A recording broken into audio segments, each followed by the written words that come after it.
Hello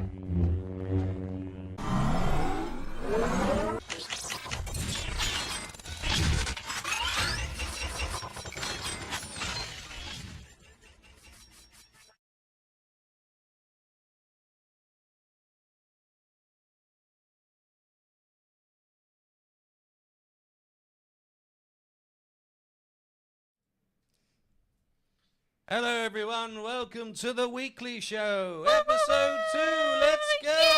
Yeah. How we doing guys? Welcome in. How are we all doing? Welcome in. We've got a really packed show this week, like insanely packed show. You're not ready, guys. I don't think we're ready then. Thanks, that makes it up. A little bit slow on the draw there, but hello. We're streaming everywhere right now, guys. So wherever you're watching from, thank you so much for joining us today. Can't believe it's already episode 2. Let's go. It's good stuff. Just a reminder, guys, if you do want to support the weekly show, the best place to watch us is on YouTube, because that's where all the action is. That's where the show's going to grow, etc. In all honesty, we'll probably stop streaming it on Kick and Twitch just because it's a bit of a non-starter for us, because podcasts and shows, etc. don't really fire on these platforms. So if you do want to keep supporting the weekly show, make sure you're following on Beam, Twitter, Facebook, and YouTube. So yeah, this week will be us just making sure everybody knows you're following us everywhere, etc. So you don't miss an episode. You know what I mean? Don't want to miss anything. Don't want to miss nothing. Don't want to miss one. Going into YouTube. Thank you very much, Strad. Welcome in, everybody. I really appreciate everyone turning in tonight. This is the second episode of the weekly show. First episode went all right, I think. I think we did okay. Yeah, it was a lot of fun. I think we did okay. There was no screw-ups. There was no like massive technical issues, except me falling out of my chair. Yeah. I got overexcited. Other than that, I think we did okay. Now what we've got to do is just boost the signal, guys. Spread the word. Let everybody know the weekly show is back, and hopefully we can get it back to the form it was on when she went off air, which in 8 years, well, it would have been 8 years in December. 8 years in December. So we just beat the 8-year mark. That's incredible. I can't believe it's been that long. Can't stop the signal, indeed. Can't stop the signal. So, as I said, yeah, we've got a lot to cover. Got a lot to cover today. We're going to start off with some news. Then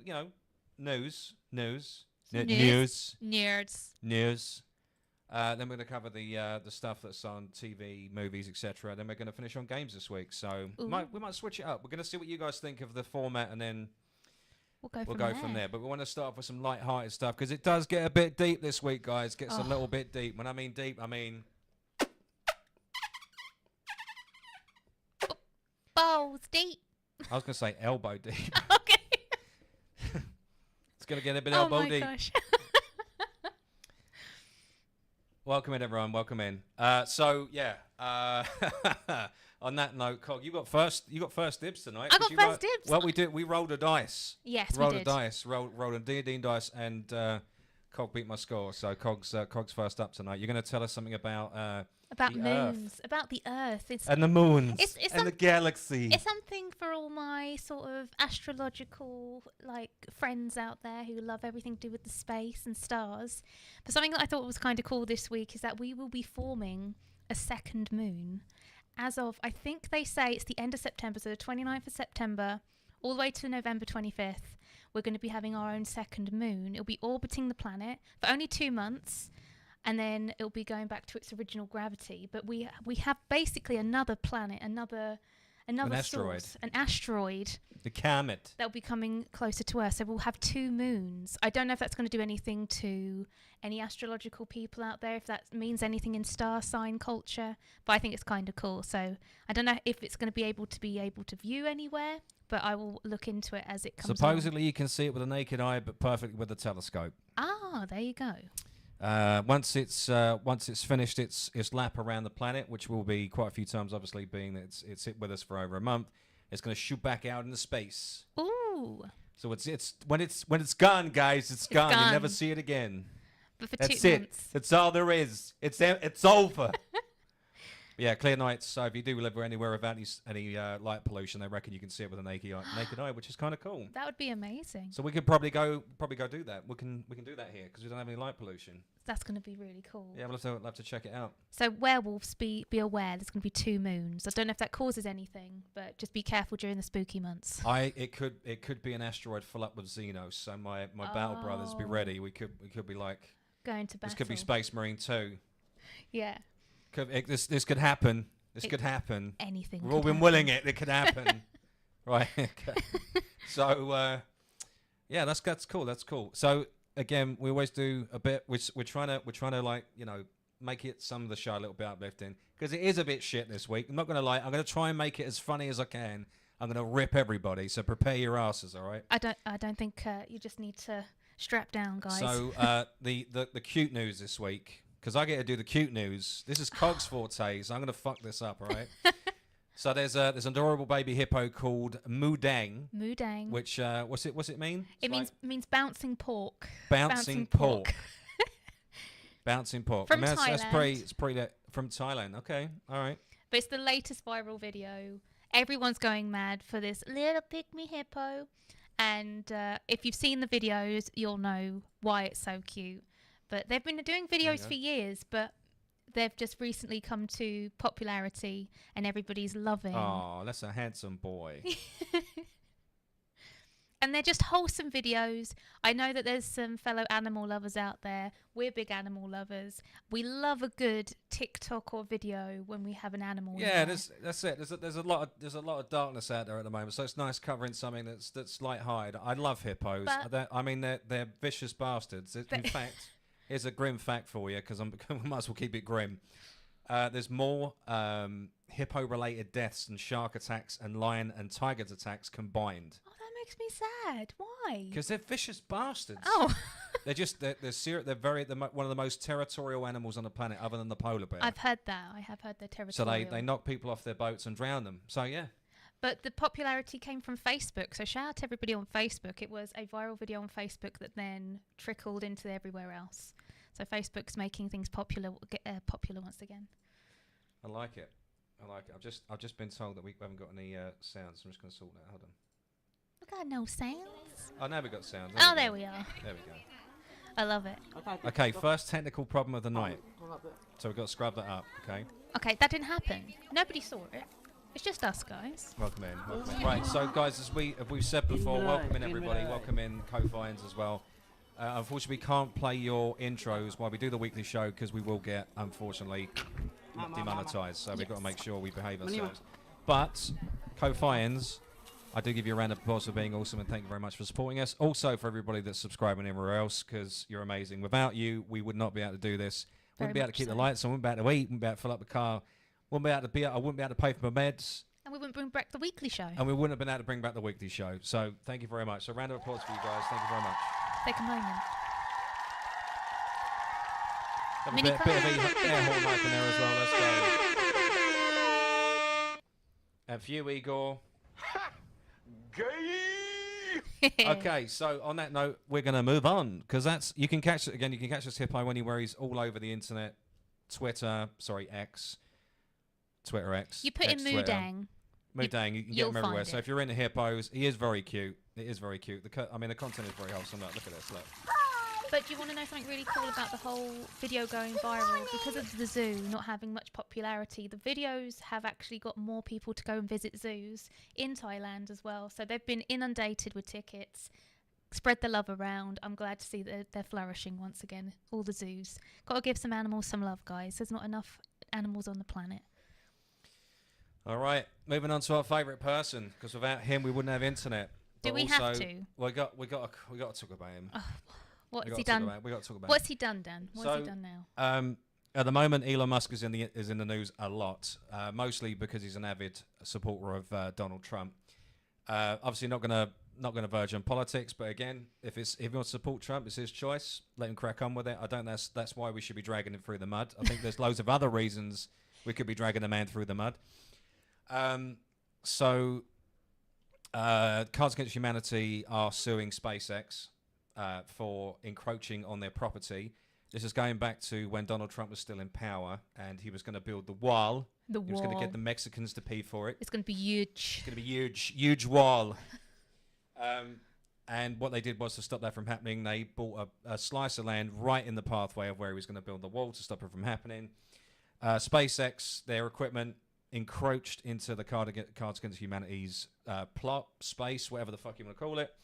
And now they're suing SpaceX because of it. I think a lot of it is a publicity stunt by Cards Against Humanity. I think it's a great game. It's amazing. It's very funny. But for a game that's kind of wrong, this seems a bit weird. Out of sorts. Out of sorts for Cards Against Humanity. But there we go.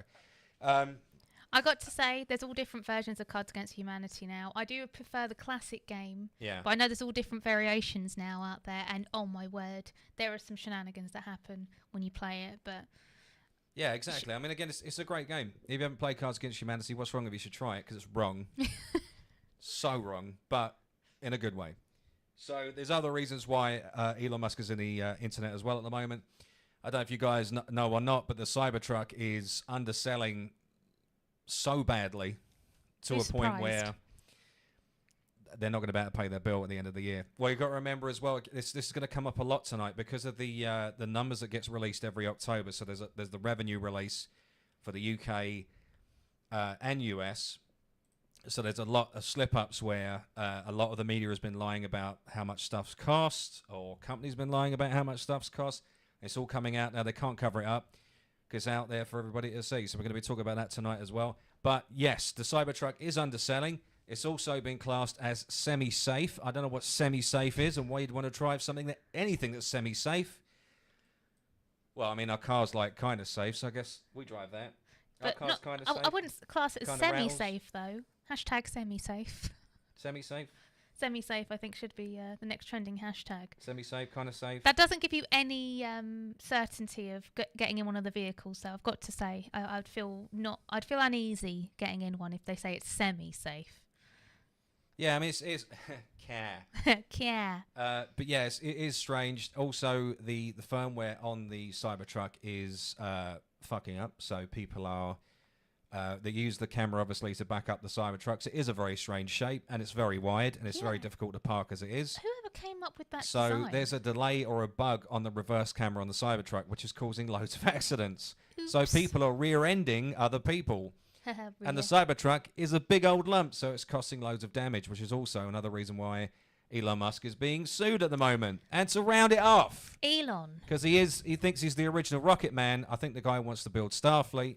If he does, okay. Well, I'm kind of down with the fact he wants to explore the galaxy and get out in space, etc. I don't know the way he's doing it, but at least he's doing it where NASA's just dragging their heels. But on the sour side of everything, the way that he is manipulating stocks, etc., and moving all assets to Texas, because he's having to do this quite a bit to move assets to Texas to cut through red tape of California. Look, don't get me wrong, I'm not a fan of California either. I think they're nuts. I think they need to be wiped off the face of the earth. But saying that, there is procedure and safety procedure that does need to be accosted to. It can't just be ignored. You can't just go, all right, okay, I'm going to break everything down and move it without any kind of safety protocols.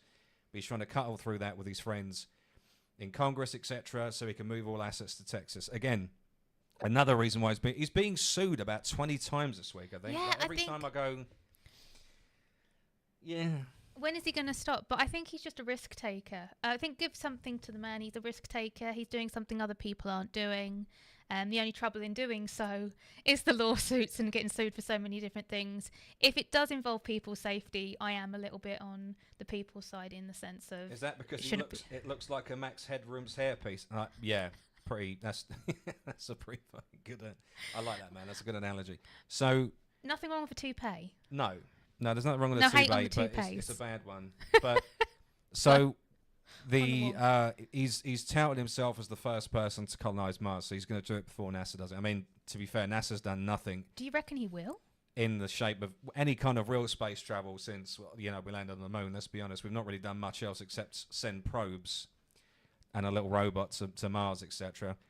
I don't know. Maybe he's got the money to, he's got the resources to, he's got the investors to. So Do you If you want to go colonize Mars, crack on, mate. Do you think the funds only get you so far, and that you need that intellect? He won't and be able to that do it all off his own back. research? He'll need investors. It'll be a team, Yeah. obviously. Also, the final bit of news about Mr. Musk this week is the fact that he's gone fucked up with Twitter. Oh, what's he done now? Yeah, well, X. You gotta X, call sorry, X. X.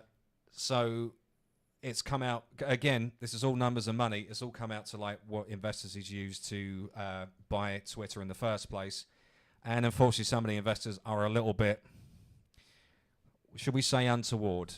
They're not good people, so they're not people that you'd really want anything to do with the social media platform. He has fired back and said that they are in the process of doing something about it. I don't know what doing something about it means. I don't think they've got any influence on the platform itself. I think it is just in the form of stocks. But again, the media, because he's so easy to roast, because he just does it to himself on a daily basis. If Elon Musk would shut the fuck up, half of his issues would just disappear. But he can't shut the fuck up. He always, I think he's also a bit aspy as well. So I think that's kind of like,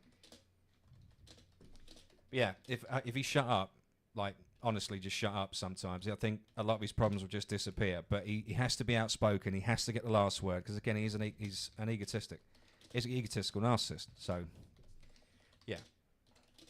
It all makes sense. I think he's just digging a hole deeper and deeper. Bless him. Yeah, exactly. So on that note, thank you, Mr. Musk, for giving us internet, because without you and your company, But this wouldn't be a possibility. we wouldn't be able to do the weekly show. No. But for everything else, well, yeah, need to sort your fucking something out, mate, because... Have a sit down. Have a Have a cup sit of down. tea. Yeah, exactly. Have a sit down, have a cup of tea, maybe stop sharing bullshit on X, and, yeah. Have some own monologues to yourself. I mean, if you've got a spare tenner, I mean, I'll have it off you, mate, because I'm brass right now. I've got like 50 cents in my bank account, so...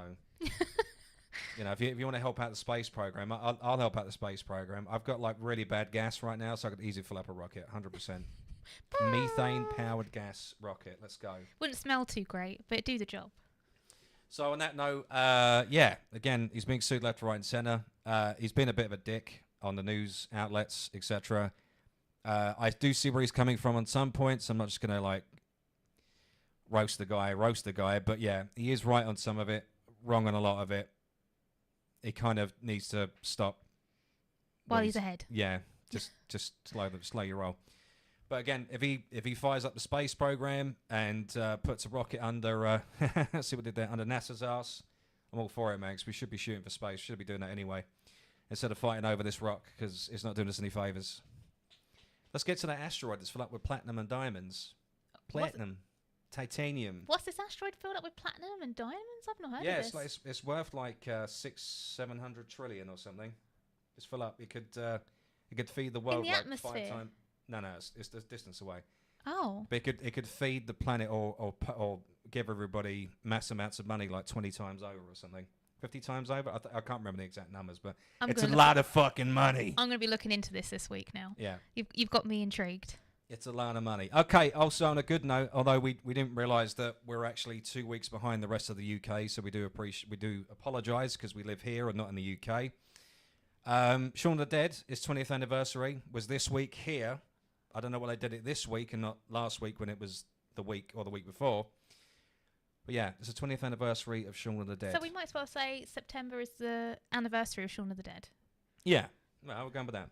So if you've been celebrating the 20th anniversary at all this month, and you've either cosplayed or had a watch-a-thon or whatever, show us in our Discord. Let us know what you've been up to. I absolutely love Shaun of the Dead. I love the Cornetto trilogy as it's called. I love all the movies, but I think Shaun definitely started the journey on these really cool movies. Can quote it word for word. Absolutely love it. I mean, Simon Pegg. On a regular basis. We do in many of the streams.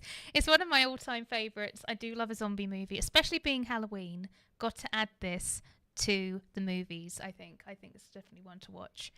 I would always say that Nick Frost, Simon Pegg, they are just legendary people.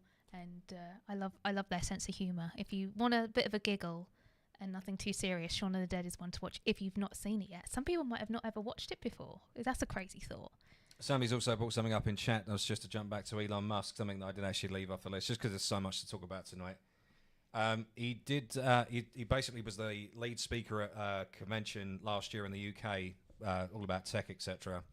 Invited by Rishi Sunak, and this year he's been snubbed and not invited at all. But that's because he's probably talking out against all the bullshit that's going on in the UK at the moment, because free speech is being squashed by the government.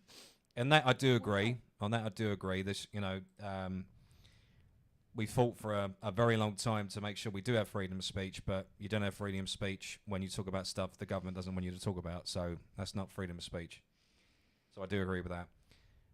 They don't do it here, so we're very lucky in that respect. So let you do what you want, near enough, except kill somebody with a lance. They don't like that.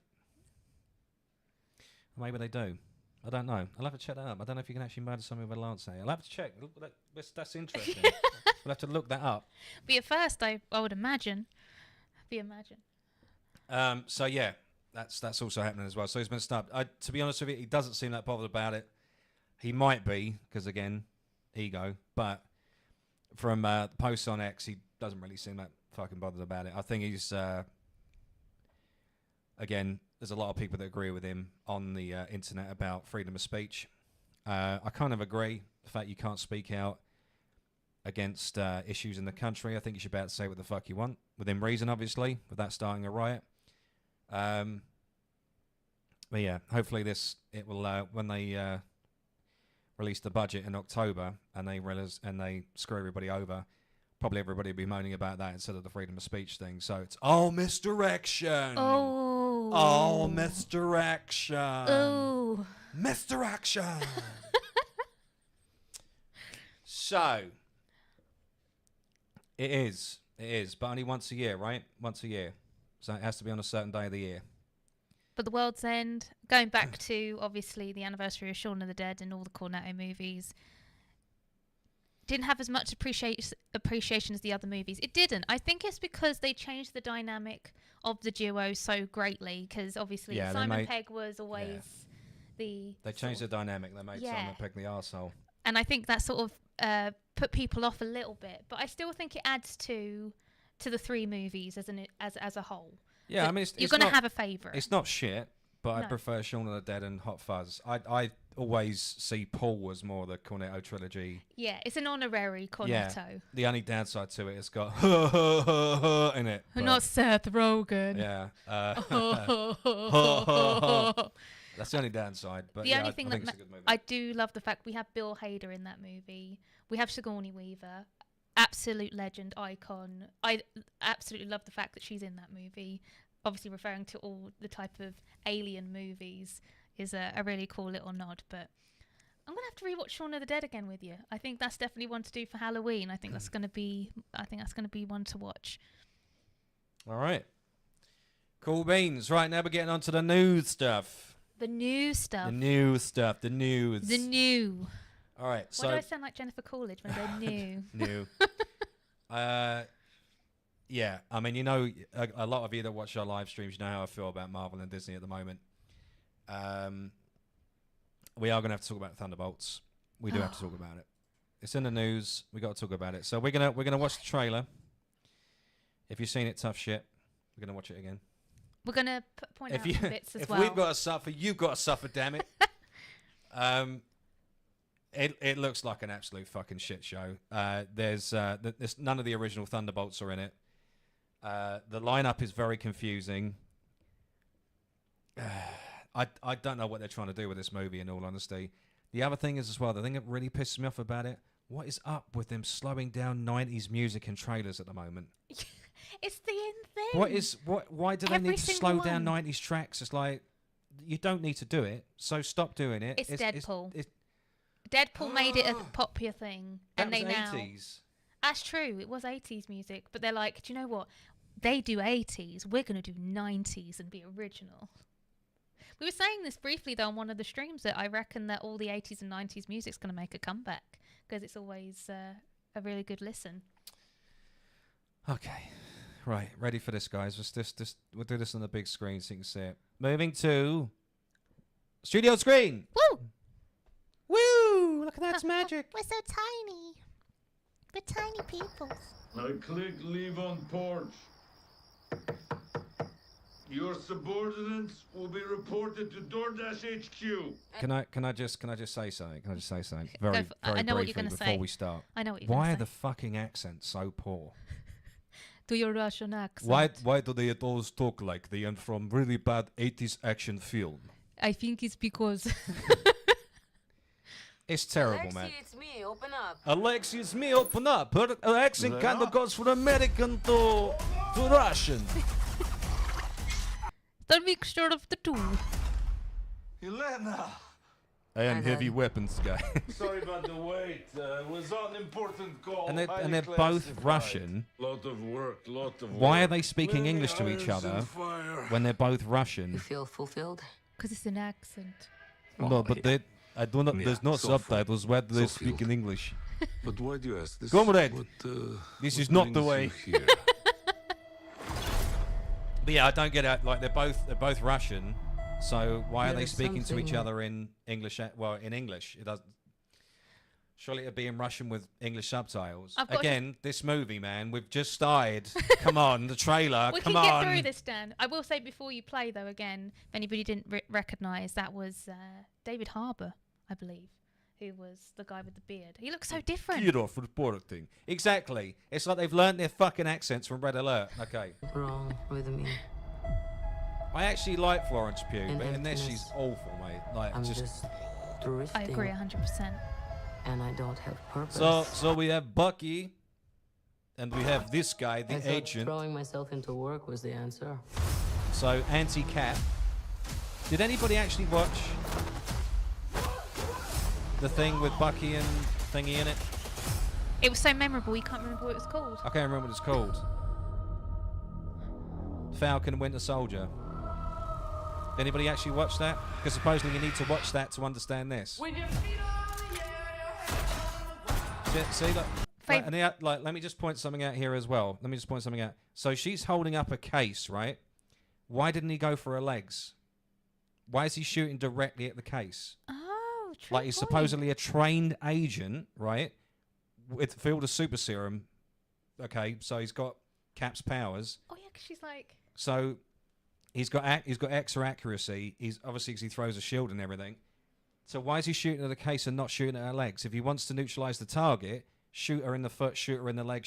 He's got like a lot of fucking real estate there to fire at. I think it's because he's compromised by the mask. He can't quite see, I reckon. I'm just putting it out there. I'm just putting it out there.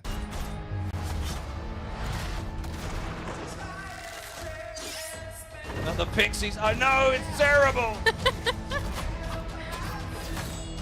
And this, like, this is Ghost, right? Yes, it should be. See, look, hold on. Before we get to this guy, Ghost, who was the villain from Ant-Man 2. I forgot who the fuck she was. Why is she in this movie? Reasons. Like, the mind boggles. Again, if you haven't seen Black Widow, and if you haven't seen Falcon and the Winter Soldier, you won't know what the fuck is going on in this film. No. Because they just go in cold, man. Like this, they don't explain fuck all so far. All right. This guy, This guy. this fucking guy, like, you look at him right now. Do you know, like, again, people who know, shh, but people have just watched this trailer right now. Any guesses who the fuck this is? Because it blew my little mind when I found out. Ruffin. You just got us demonetized, mate. I've got to turn those off, haven't I? Oh, no. No, we tried so hard. Right, okay, so... Right. Do that real quickly. It's all right, it's all right. We'll do it afterwards. There's nothing I can do about it now. This is why I don't want to be on Twitch anymore. So,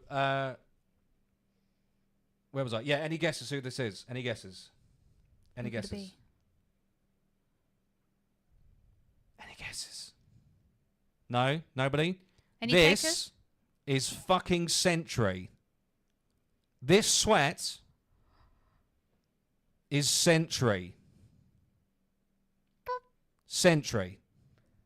The most powerful being in the Marvel Universe this is Sentry. Right? I'm just going to put it out there. Now I'm going to press play, okay? This is fucking Sentry. Who are you? I'm Bob. Who sent you, Bob? Nobody. Were you all? Sorry. You were all sent. So bearing in mind, this guy with the blink of an eye could just wipe everybody out in this room. Who Not even sent? think about it. But who sent you, Bob? Yeah. Who sent you? Who sent you, Bob? Bob. There we go. There's the dubstep. There's the dubstep. Something happening. Everyone here has done bad things. Everyone here has done bad things. Just because Robbing I'm government bad labs. guy does not mean I'm bad guy. guy. Kills. Where is this? The fucking script from Wreck-It So, Ralph? Someone wants us gone. We'll have Sonic the Hedgehog come out in a minute.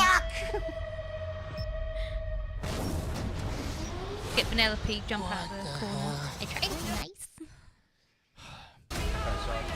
I keep having to press stop because it's so fucking it's infuriating so much. Okay, pause. Alright. Let- So far, we know that we've got Ghost in it. Again, if you've never seen Ant-Man 2, how the fuck would you even know who she is? Black Widow 2.0, right? Because it is literally Black Widow 2.0. What's it? Red Riot? Is he Red Riot? What's his name? In the what's his it is Red Riot, isn't it? In which one? David Harbour's character. He is Red Riot, Yes, isn't he? he He's is. supposed to be Red Riot. Yes. Right. Sentry. See, the power levels make no fucking sense. How can you have all these, like, what I would class as E-class villains, and then Sentry? It makes no fucking sense. Like, the power differentials, guys. Sentry's, like, there. He's Superman fucking tough, right? And then they're all chance. here. They've got no chance. He's a bipolar fruitcake, right? He could snap at any time, Hashtag lose control bipolar of his fruitcake. powers. It is a bit of a jump What the of fuck, power. man? Come on. That there are good guys and there are bad guys. Oh, wait, hold on. Wait. There are good guys and there are bad guys. Who wrote this fucking script, man? That there are Who good wrote it? guys. Who wrote it? And I'm there gonna are find you and I'm gonna stab you in the fucking eye. What's the plan? Oh, This can we could get pause a messy. second, please? Sebastian Stan, I love you, but why did you wear that wig? Why? Oh yeah, In the all- wig, man. Hold on, can we run that back? You can clearly tell this is a That there wig. are good guys. If it isn't, then his hairdresser needs to call me because See, look, Sentry, he's been shot at, but because he's impervious to bullets and all damage, they're all fucked. he's Superman level threat here, and they're firing guns at him. All right. There are bad guys. indestructible. What's up with his wig? I don't. Oh, I love the fact If that he knew he he's- was going to play the part, why not just grow out his hair a little bit? Exactly. He's got the beard down. Yeah. But it's just the hair. I'm just a bit questionable being a Oh, barber. reshoots. That's why they put him in a wig. Ah, but the wig is really bad. They could have given him a better wig. Just putting it out there. The budget was a little bit on the wig side, and I can't unsee it, Dan. I can't unsee the budget was wig. a little bit on the wig side. Did you just say that? Yeah. What's the plan? This What's could the get plan? messy. Get in the wig. Okay, no, we do the bad guy, good guy thing. This is kind of cool. This Yeah, and there's nothing wrong with the stunts. But It's the eventually, story. you come to realize that there are bad guys and there are worse guys. Wait, so they're And not just bad guys. There are bad Worse guys, guys. and then there are worse guys. Okay. Anything else? The script is banging. Look at you. So adorable. And she's supposed to be Lady Hydra. Just putting it out there. So this is what the big reveal has been building up to. She's Lady Hydra. Whoa. Bulletproof-ish! Is that Bucky? That's not good.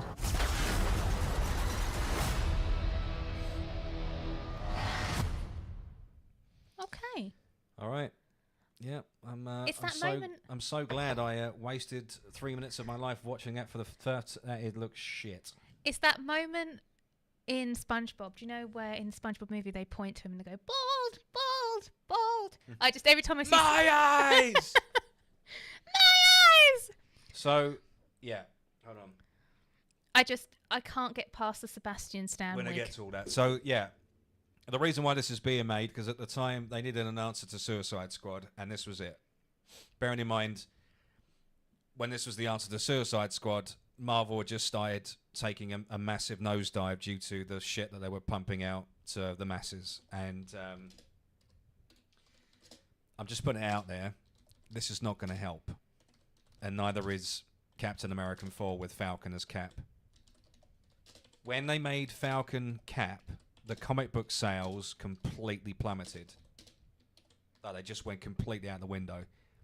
Which is why within I think it was two or 3 months they did a complete 180.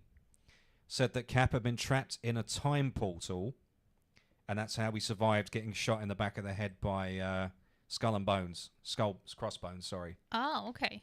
So in the comic books he was assassinated by Crossbones, or they thought he was. But what actually happened was he disappeared into a time warp.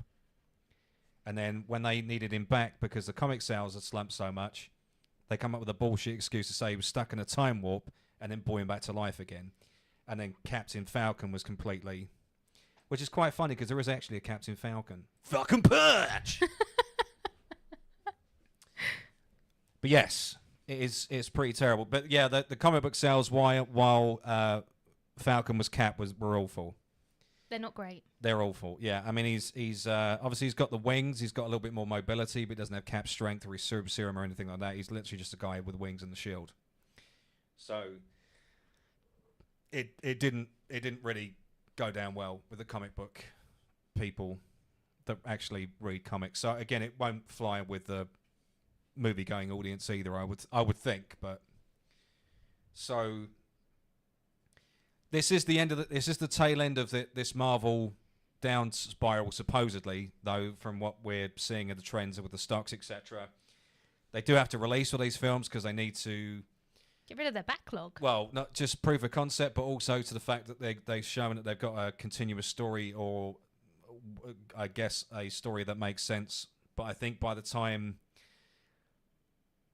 this is all out, I think people are just going to be sick to the teeth of Marvel, in all honesty. I can't see this doing well. I can't see Thunderbolts doing well. Just because nobody gives a shit about the characters, do they? I mean, honestly, I hate Red Hulk. I think he's shit. I like Harrison Ford, but I think he's a crap decision to be Red Hulk. I don't like Anti-Cap, the agent. Never liked him as a character. I think he's a cop-out and shit. Just making... in the polar opposite of Captain America. That was very badly written.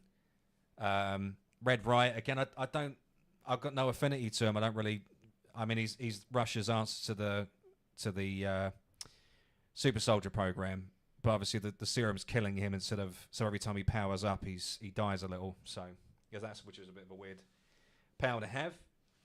I think killing off Natasha Romanoff is probably a bad idea. Because although Florence Pugh is popular in the fact she's a nice lady, her character is just nah. A little bit meek, a little bit. Yeah, it's not great, is it? Again, I love her. I yeah. absolutely love Florence Pugh, and I think she had a great part in the Black Widow movie. But standalone, it's a little bit more difficult. And can you stop using the Wilhelm scream? It's not clever. It's annoying. Yeah, I'd agree. Yeah, I'd agree with that. Yeah, so again, these are characters that nobody really gives a shit about. They are what I'd class as D-E class characters in comic book terminology.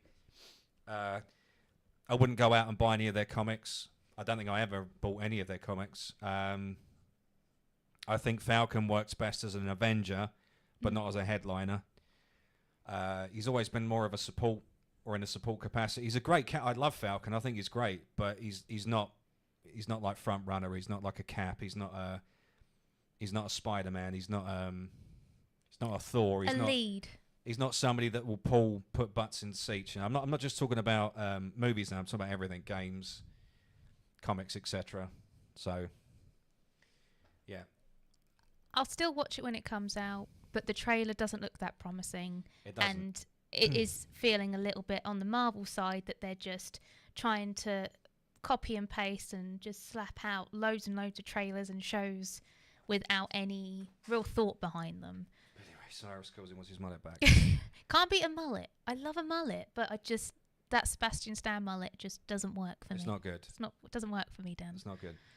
So yeah, this comes out next year, or is it this year, or is it Captain comes out next year? I believe this check comes that. out the end of this year, Thunderbolts, and then the Cap comes out next year. So again, this is the tail end of the what they tout as the MCU. So once this is all done, everything resets. We then get the Doctor Doom Avengers movie. We then get the Vision TV show as well. So this will be the direct carry on if you ignore Agatha all along. So I don't know what the fucking point of watching that. We're going to be talking about that in a second.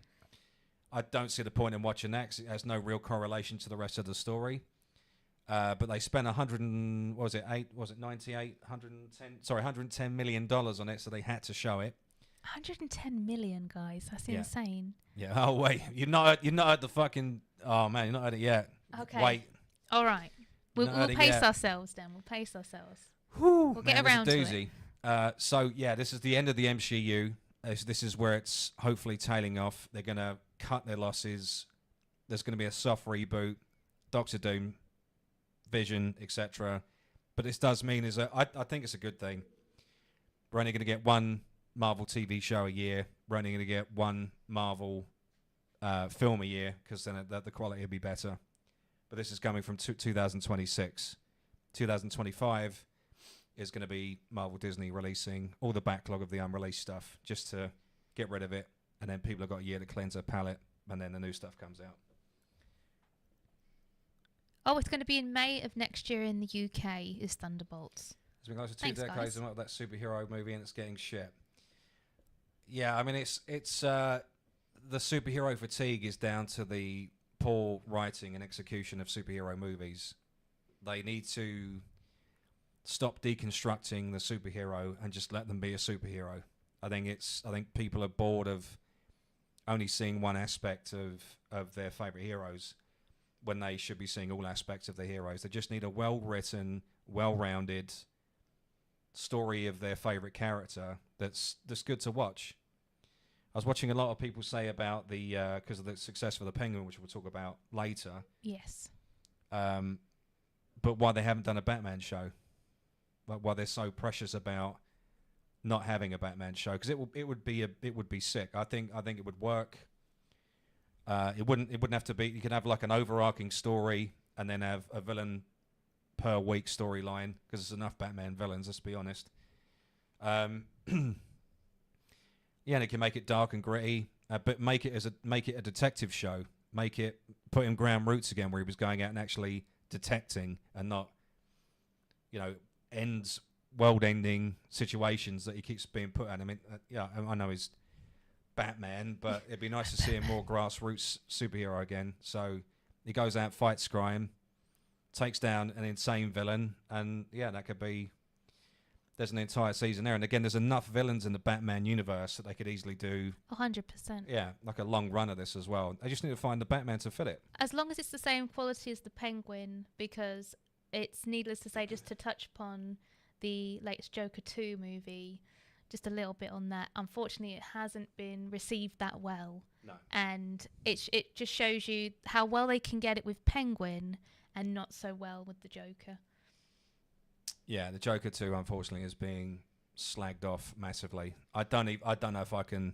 Well, I think we'd have trouble finding it in English here, but I'm not sure if I could sit through that or not. I like the first one. The first one was great, but I don't know if I could sit through the second one. The first one should have just been a standalone movie. Yeah. We didn't need a second one. It was a diamond in the rough. It was a diamond in the rough, and Yeah. it surprised everybody in the best possible way.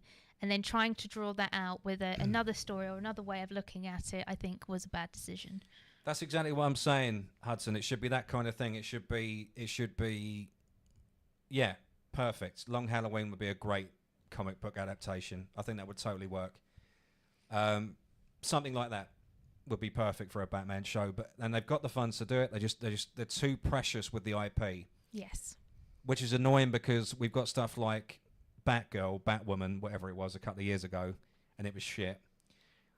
And we've had so much animated stuff, which is far superior to anything that they've released live action. Get that so 100%. right. They get it so right. The animated stuff is always very high quality, and the live action stuff is always piss poor.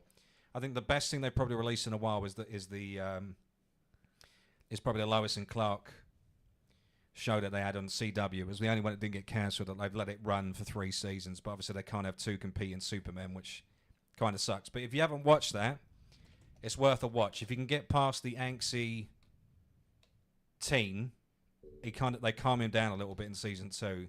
It's actually a very good show. I think it's very good. Yeah, I think he plays a great Superman. Batman animated series still sound the best. 100%, DeRozan. I completely agree. Lois and Clark show's fucking amazing. Just take the angsty team. Exactly. Yeah, the angsty team was too much, but the rest of it was great. It was a really solid show. Had a nice had a horror aspect to it as well. There was actual holy shit, is this character going to die? And a lot of it kept you on your edge of your seat kind of stuff. And for a TV show, especially on the CW, Yeah. I thought they did a really good job. And it's a shame they've had to cancel it, but again, I can understand why. They don't want a competing set in stone entity while they're trying to release the new Superman movie. Because again, I don't know if you guys know about the James Gunn universe that he's creating at the moment.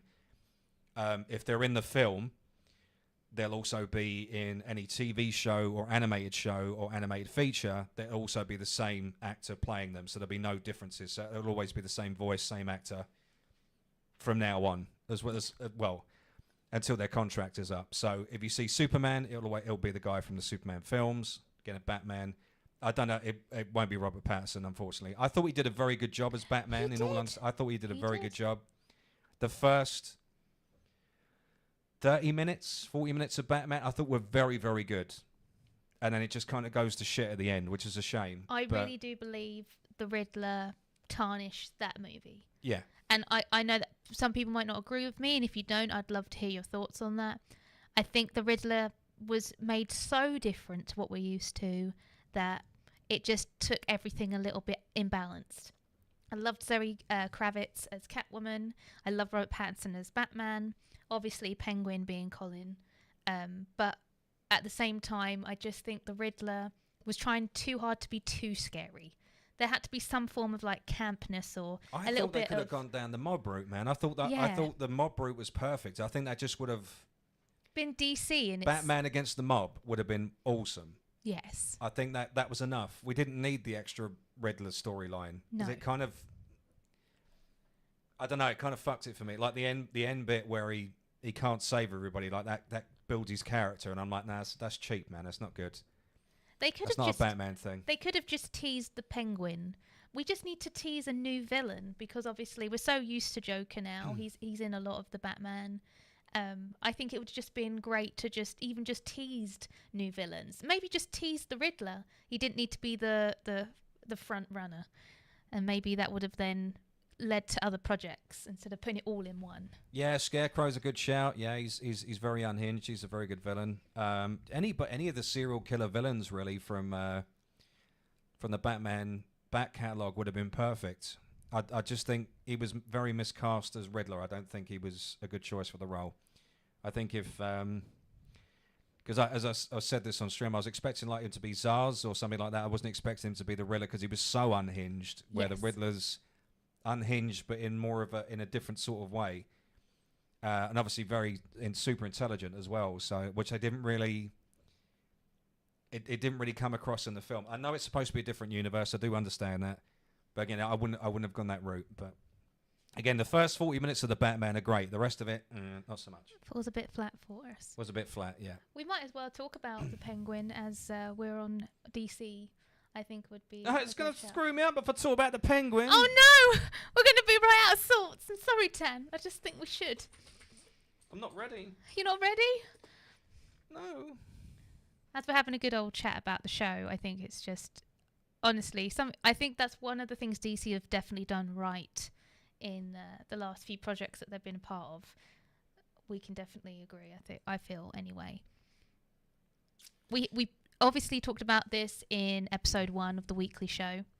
So if you guys remember that, we're going to just quickly say what we think. The new episode, I believe, comes out tomorrow. Yes, so it does kind of fuck us up a little bit, so that the Penguin gets released every Sunday. There is a very long gap in between the next 2 episodes, where I don't know why there's such a long lead. HBO scheduling. There might be something else happening on HBO that we don't know about. So that could be the reason. I don't think there is, though. I've had a look at this TV schedule, and nothing is going. This will get in the way of the Penguin being released on any other day but Sunday. But yeah, it comes out tomorrow. So we're gonna do like a special episode on the Penguin this week. So again, it is probably one of the best shows on TV right now, 100%. and it's so out there because I was expecting it to be horse shit. I wasn't expecting it to be well thought out. I wasn't expecting it to be a decent story. I wasn't expecting it to be decent, like really good characters in this. Very, very good. The acting's exemplary. Yeah. There's some real standout actors in this. Yeah, and Colin Farrell, you just can't believe it's him. You can't 'Cause clock. You can't clock You it. see him in the Batman film, but he's not on screen for a long period of time. But because he's like out front on this, you can't believe it's Colin Farrell. You can't. And the thing I was worried about when they teased that they were going to do the TV show, I thought there's no way they can do such high quality makeup as they do in the movie in the TV show. But it's just the same. It's absolutely brilliant. Every single detail has been thought about, which is really great to see. Yeah. But we loved the first episode. If you didn't quite catch that, obviously go back to episode 1 and we really describe and go into detail of what we thought of the first episode.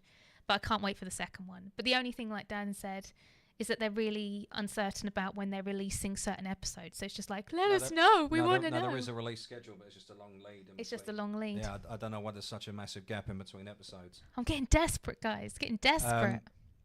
But yeah, again, like we said last week, this gets a weekly show stamp of approval. So if you haven't seen The Penguin, please go watch it because it's definitely worth a watch.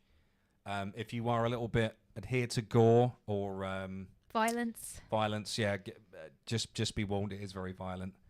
But it is a mafia show, so a gangster show, so you would expect it to be very violent. But it's as shows go, again, very well put together. It does drag in places, but they're trying to universe build. I do understand why some of it does drag.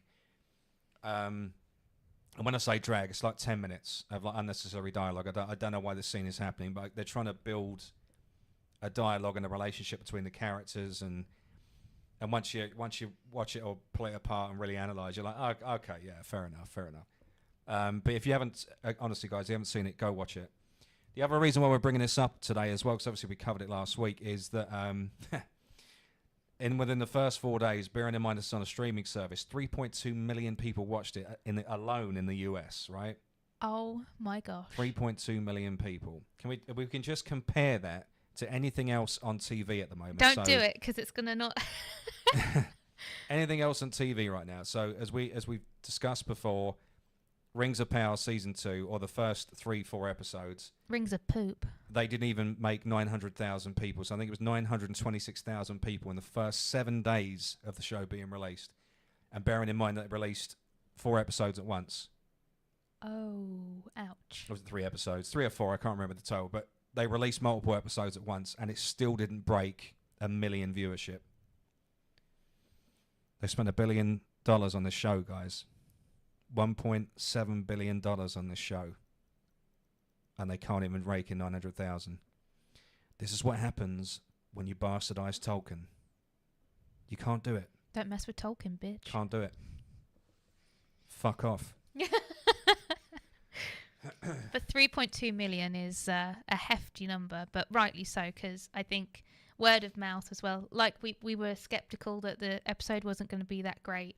If the first episode is anything to take the rest of the season by, this is going to be a real standout show, guys. I can just feel it.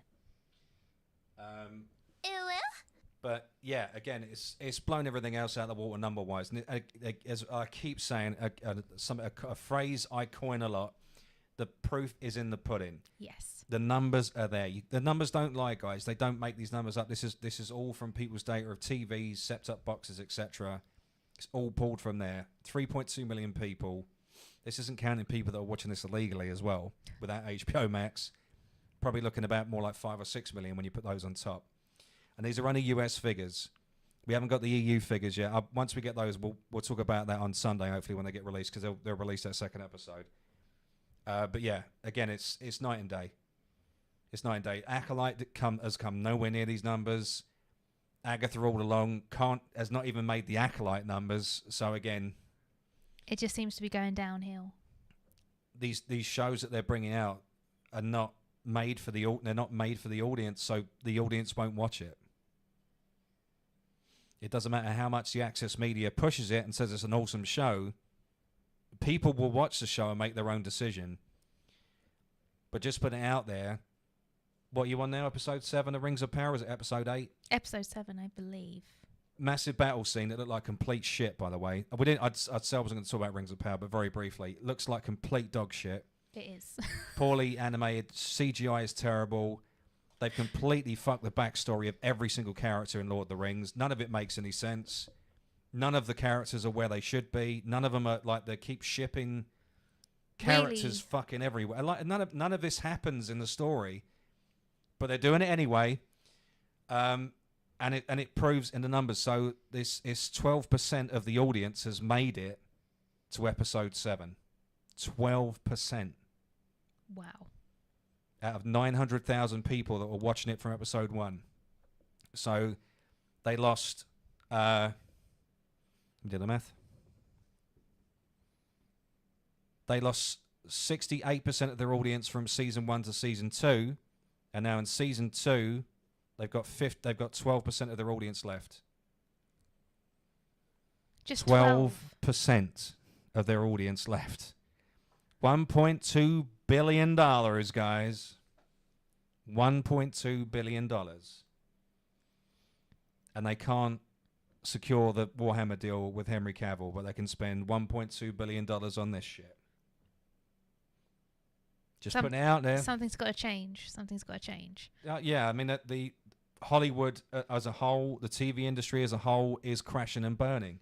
Nobody is making new content because they just can't afford it. Studios are shutting. Studios are being sold off. People are being fired. I mean, there's like a massive protest that completely screwed up the industry for 3 months. And then as soon as they went back, they released this shit. And have cured nothing. Have got none of their earnings back, so then they've got nothing else to, idiotos. Idiotos, indeed. Something TV show got cancelled. Looked at decent, to be honest. A bit more poured into it. Alas, the problems with the production were rife. Yeah. Same with Constantine as well. Swamp Thing and Constantine were both given the time slots of death, and again, production problems, writing issues. And it's a shame because I thought Matt Ryan was perfect as Constantine. I thought it was best part of it was just watching him on screen. For sure. And again, with Swamp Thing, I don't think people realised how violent it would be. And I think the violence, the bad reviews because of the violence, because everybody was very anti-gore at that. But I don't know why. Time slot of death, production problems, it just all went... Yeah. So not good. Not good. Everybody still follow us so far? Everybody been watching these things? Have you got any opinions? Let us know. Okay, but yeah, 3.2 million people in the first 4 days of it being online. So again, we'll get the numbers from tomorrow. And we'll give We'll our put the review. episode up on Monday, so we've got enough time to get the numbers. And then, yeah, we'll let you know what it's on at the moment, which is insane. But it gives us hope that there's good TV being made, but then there's not so good TV being made. And So, talking about not TV that's a load of old shit, Cog just said, Agatha all along. oh no, this I know people show. don't, honestly, I know people don't really give a shit about this show, but we Oh have to my talk gosh. about it because it is, again, a knock-on effect of what's going on with the biggest studio IP on the planet and how we've got to this and what the fuck is going on, man. Honestly, It's not making any sense. what is going on? I mean, we watch this shit, so you guys don't have to. We have to sit there and watch this shit, and it is unwatchable. Garbage. It's garbage. It's garbage, guys. It's garbage. I've never I honestly, I've sat there. I mean, this editor's given it 4 out of 5. Obviously a shill. That's because being kind. there's no way this is a 4 out of 5 episode. So we didn't talk about episode 2, so we're going to give it a quick rundown because again, there's not much to talk about. Agatha has lost her powers. The only way she get her powers back is by following or finding what they call the Witch Road. Okay, and just disclaimer. there are spoilers. So if you haven't and you want to go and watch the episodes without any spoilers, we will be Come back in 10 minutes. come back in 10 minutes. Yeah. The Witch Road. So you can imagine when they keep saying which road, I'm like, well, which road are they talking about? And I couldn't stop myself. Like, honestly, the way they pronounce it, The road. the road, the Witch Road. We're going down the road. So then. Agatha needs to go and get a group of hotshot witches together to open up a door to get into the Witch Road. And then the entire episode is basically women being bitches. Yes. And it is. They're just bitching at each other. You don't like Agatha to start with because she's a very unlikable character. I feel sorry for the guy that's playing Teen. We'll talk about him in a minute. Massive spoilers again, guys, so prepare yourself. It's going to shock you, the fucking... I'm like, why? But, okay. Yeah, I feel sorry for him. He seems like a nice kid. He's been thrown into this, obviously, and, it's not good. So, long story short, they get together. They pull a poor woman off the street because they need somebody that's good with nature, spells, etc. Agatha pulled her in because she's a green thumb, so she's got no powers whatsoever. Opens up the doors. That's literally the entire episode. So the entire episode is them driving in a car, finding witches or ex-witches in 3 of the cases. They've lost their power sets. They need to get them together. Open up the door, get to Witch's Road. At the end of Witch's Road, they get what they desire. It's all like... It's a culmination. Yeah, it's a culmination of like so many shitty witch stories and like over the years coming from like the 70s to 60s as well. Actually, as somebody said, it was a reference from a 60s film as well. And they just kind of squashed it all together and then tried to make a show out of it. Because again, Agatha Harkness as a character, I don't know much about her. She's not really been on my radar. No. Never really read her comics. The actress they got playing is a character. She's probably lovely in real life, but her character is awful. She's not likable. No. She's got no any likability factor. When you make if you're going to make a show about a villain, the villain's got to be likable. It worked with Loki. I know a lot of people didn't like Loki, but the numbers worked. Having a leading man. Numbers did very well, so well that they made a second season. All right, second season was awful, but it's still got a second season. So again, numbers. Yes. It was one of the strongest properties they made since Endgame. So that worked, okay? This doesn't work at all. No. This is tripe. So moving on now to episode 3. But I just got to briefly say on episode 2. Go on. Just bringing in, because obviously I'm getting a lot of vibes from a certain other show that begins with A, with Agatha. And at the end of the first one, once they round up all of these ex-witches, there is a little bit of a cauldron sing-along. So if you like a bit of a sing-song, you'll like the end of the second episode. Oh, yeah. The power of one. The power of many. This is no bullshit. They do this. 100%. They do this. It's not around a cauldron, though. It's around the floor, but they still do this shit. Scene for scene. It's like, what the fuck? So if you want to, if you're missing the Acolyte, you'll get that in the Agatha episode 2. Yeah. So, because this show sucked, but Matt Ryan was great. Indeed, yeah. Matt Ryan was the strongest part of the show, yeah. Yeah, I kind of agree, mate. Again, Loki was not the right home about, but again, it pulled in the numbers, so they made a season 2 of it. So, episode 3. Now, this gets wild, all right? It gets wild. This gets wild. Prepare yourselves. Prepare your anus, because it's going to get fucking wild. Oh, okay. They walk 4 steps. One of them falls into some magical mud. They get sucked in by the magical mud. One of them pulls out the magical mud. The scene changes. Oh. They see a big house on a beach. On a beach? They walk to the house on a beach. Oh, my gosh. They knock on the door. Nobody's home. They walk into the house. What? Nobody's home. They walk around a little bit, go, wow, this house is really nice. 100% Barack Obama lives here. Walk around the house a little bit more. Wow, look at this kitchen. Wow, look at this living room. I love the decor. It's so nice. It's like, oh my fuck, seriously. As I said last week, Desperate Housewives. Witch Edition. This is what this is. It's coming full Desperate circle. fucking Housewives, Witch Edition, right? They then see a card on a wall. It then gives them a riddle. They then work out that they are in a giant escape room. Is everybody with me still? We're still with A giant you. escape room. Wait Oh for my it. god. An escape room. Then out of nowhere, a bottle of red wine appears with glasses. Because obviously women drink wine. That's all we live for, So supposedly. hold on. So, so exactly, women of a certain age, they love sitting down with a glass of red wine and having a chinwag. Oh, wow. I'm just putting it across again. Desperate Housewives, or bitch edition in this case, because they're all bitches. Oh, he went there. Mm-hmm. So, yeah, they drink the wine. Shit goes awry. They end up having to find ingredients for a potion. Bearing in mind, all the ingredients they need are in the escape room house.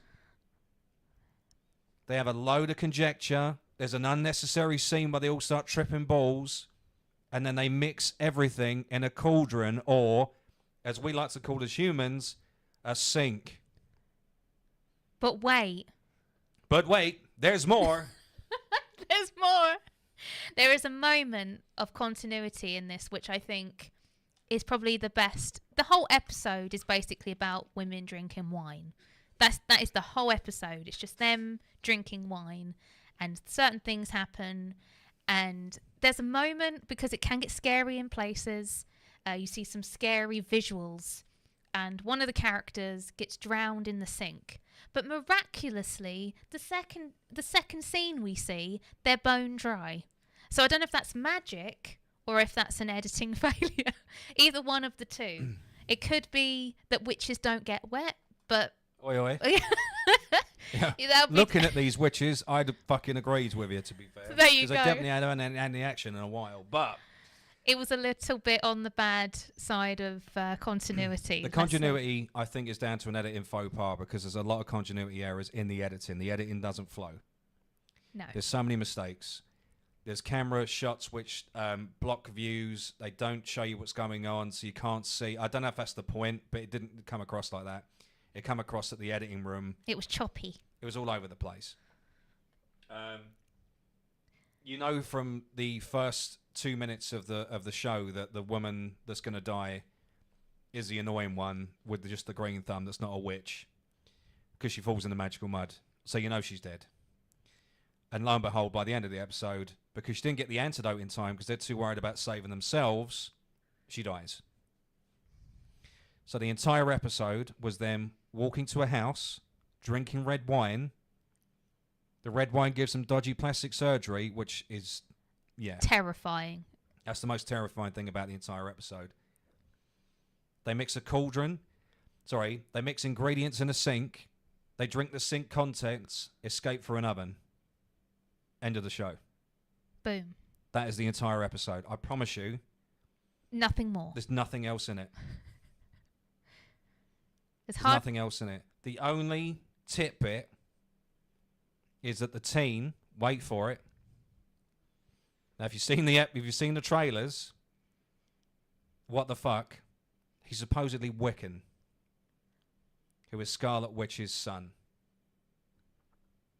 But they're trying to pass off that it's Agatha's son.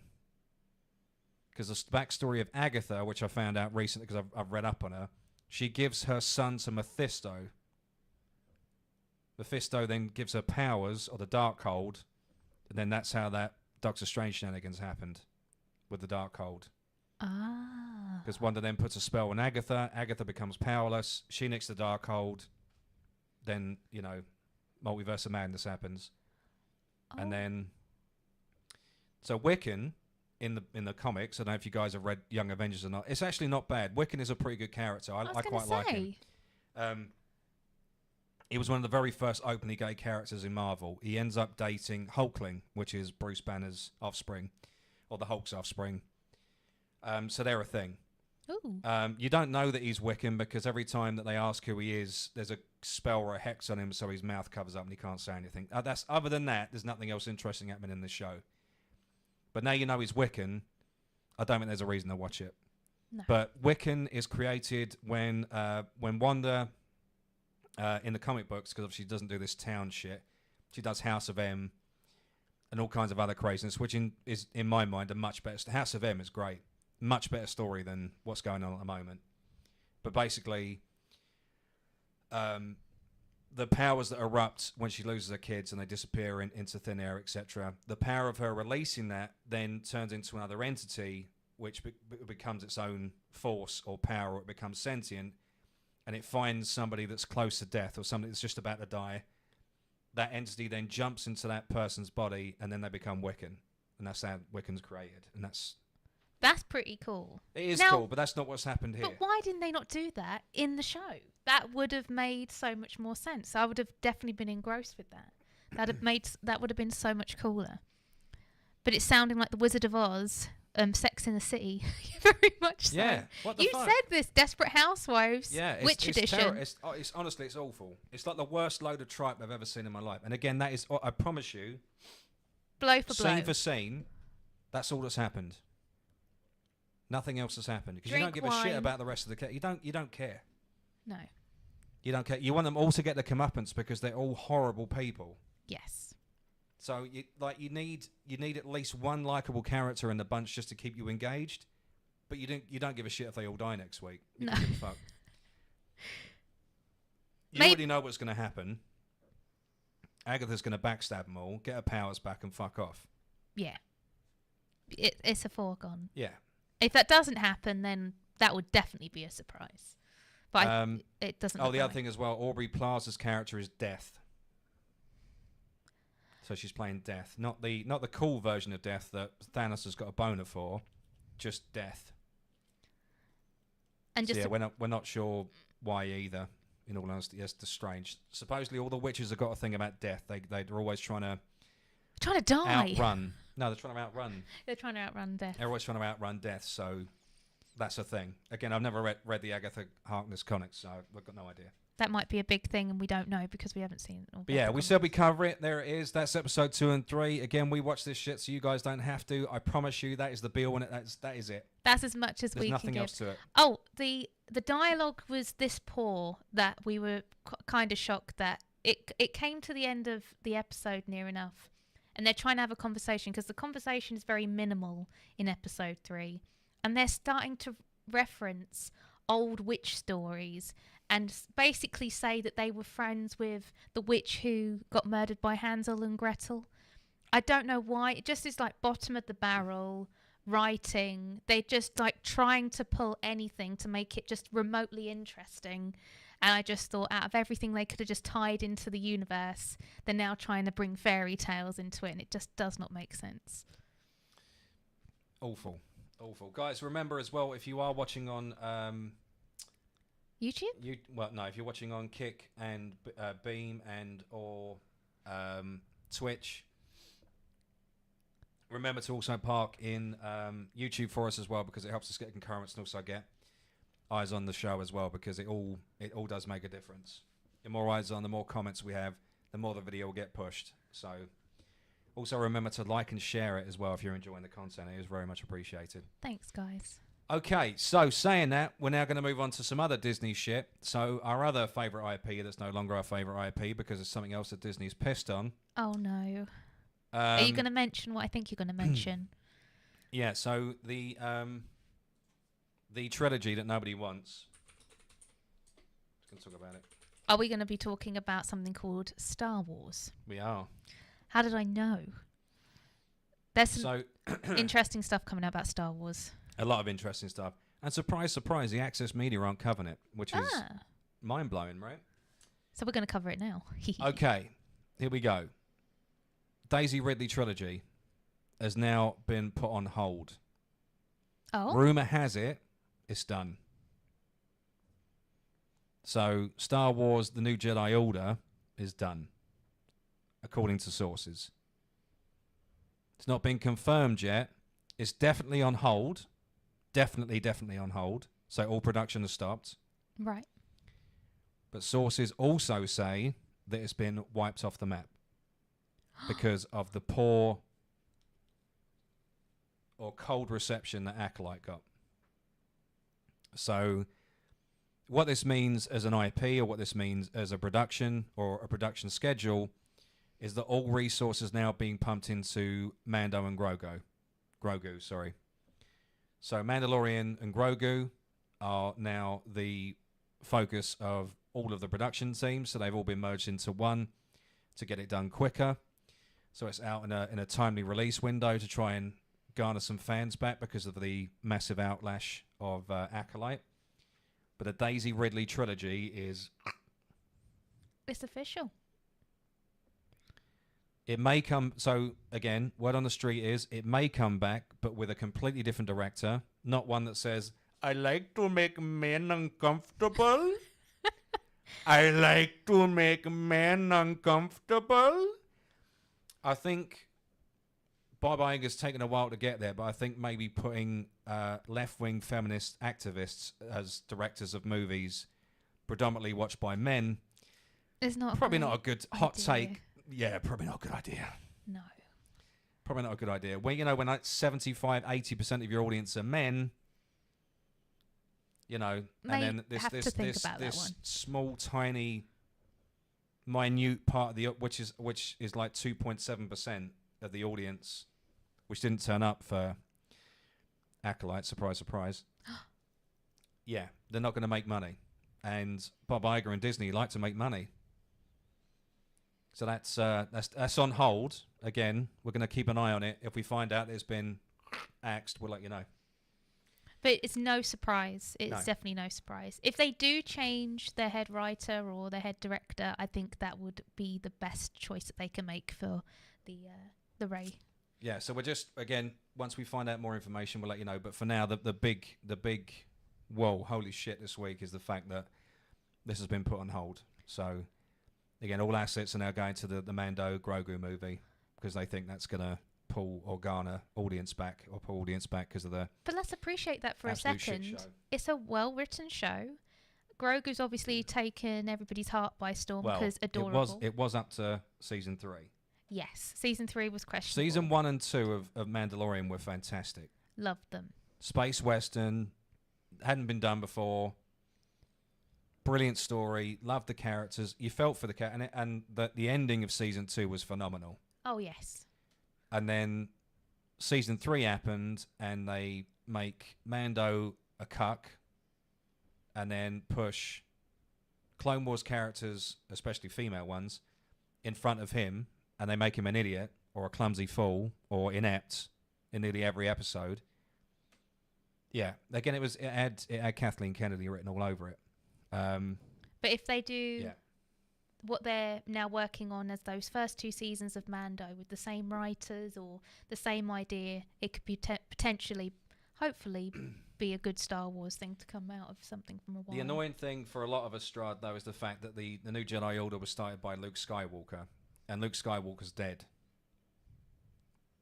So they've killed off the only character that had the power to do so, and Rey Skywalker. Ugh. God, it hurts to fucking say that. Just say Rey. Is definitely not the one to lead the Jedi Order. She's not got the chops for it, mate. She's not got the acting chops. I love Daisy Ridley. I think she's lovely. She's beautiful. I think she's lovely. I love her in interviews. She's a lovely person, does loads of charity work. I'm not going to knock Daisy Ridley at all, No. but her character is fucking horseshit. It could have been written so much better. It's like her character is the definition of Mary Sue. It's awful. The whole new trilogy is it's fucking shit. So, again, as we said, it's been put on hold, but there's no word that it's been cancelled. Again, if we do get any whispers or anything, or we find out more information, we'll let you know next week. But for the minute, this is done and dusted. The director's definitely gone. They got rid of the director. She's gone. And so the writing and production team, they're also gone as well. So they may pick the story up again at a later date, but for now, what we know is it's on hold. Hold. Which is Hold. probably corporate speak for we gone fucked up, so we cancel it, but we can't say that we gone cancel it because we look like fucking dickheads. Okay, so moving on from there, again, staying with the Disney Star Wars trend, there's been a lot of bullshitting going on in the industry because of the absolute shit show that was the Acolyte. Oh, Acolyte, you've done us dirty, man. Now I'm getting a bit bored of talking about the fucking Acolyte and all that stuff. I'm Same. just getting bored of it. I'm getting bored of it. But like this is a big thing. This is something that should have been addressed straight away. But again, they had to put corporate spin on it. They had to save face. They couldn't be looking like they're idiots, etc. So they've had to lie about the costing of the Acolyte. Now, when they said it cost 178 million, Oof. it was 178 million pounds, not dollars. So when you rejig the currency difference, that works out to $230 million. So a TV show, costs $230 million. Holy shiz. So that works out to $845,743 per second. Sorry, per minute on the show. Per average. minute. Yeah, I mean, we're averaging the show out in about 40 minutes.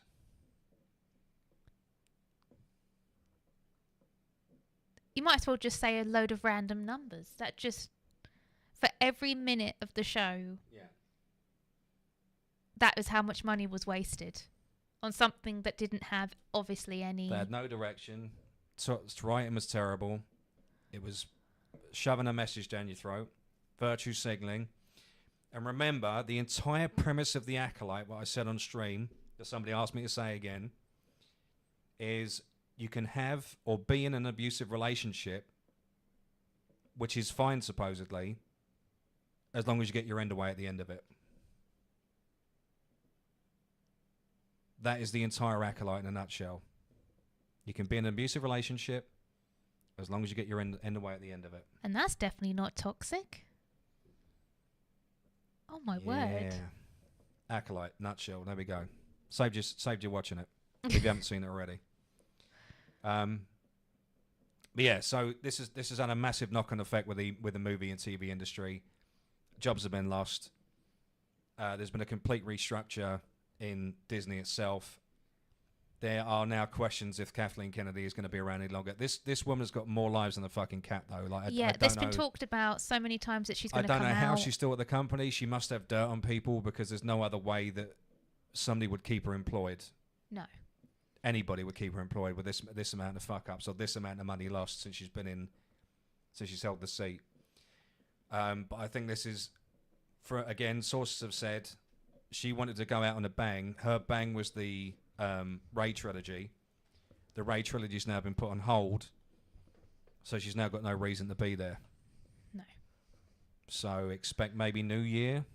She won't be there anymore. Again, we'll have to wait and see. But she It's been does. said so many times. She does need to. So many times that she's going, but she's just held on by the skin of her teeth every time. I don't know how she does it, man. Yeah. But she needs to be gone. She's an asshole. She's a narcissist. She doesn't understand the IP.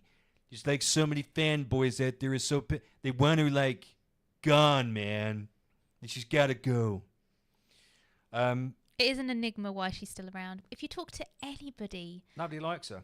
just Nobody likes her. No, exactly. not one person has got a nice word to say about Kathleen Kennedy. Not one person. For South Park to even make an episode just Oh, to they've ripped show her apart. They've ripped her apart, and what they she is continue to like. rip her apart as well. So things need to Yeah. change. Things need to change in Star Wars, and they need to happen fast. a lot needs to happen. Yes. A lot needs to happen. I think the damage is done, though. I think they've lost all credibility as an IP. I think Star Wars has lost its credibility. I think it's Their core fans, been going on for too long. like ourselves, who grew up with Star Wars, classic Star Wars, the Lucas films, and then Disney to take over and to not completely, but to mess up quite a lot, I think has lost the loyalty as well as the trust from the core fans of Star Wars. And they're going to have to do a lot for them to come back and to love the franchise again. But we'll see.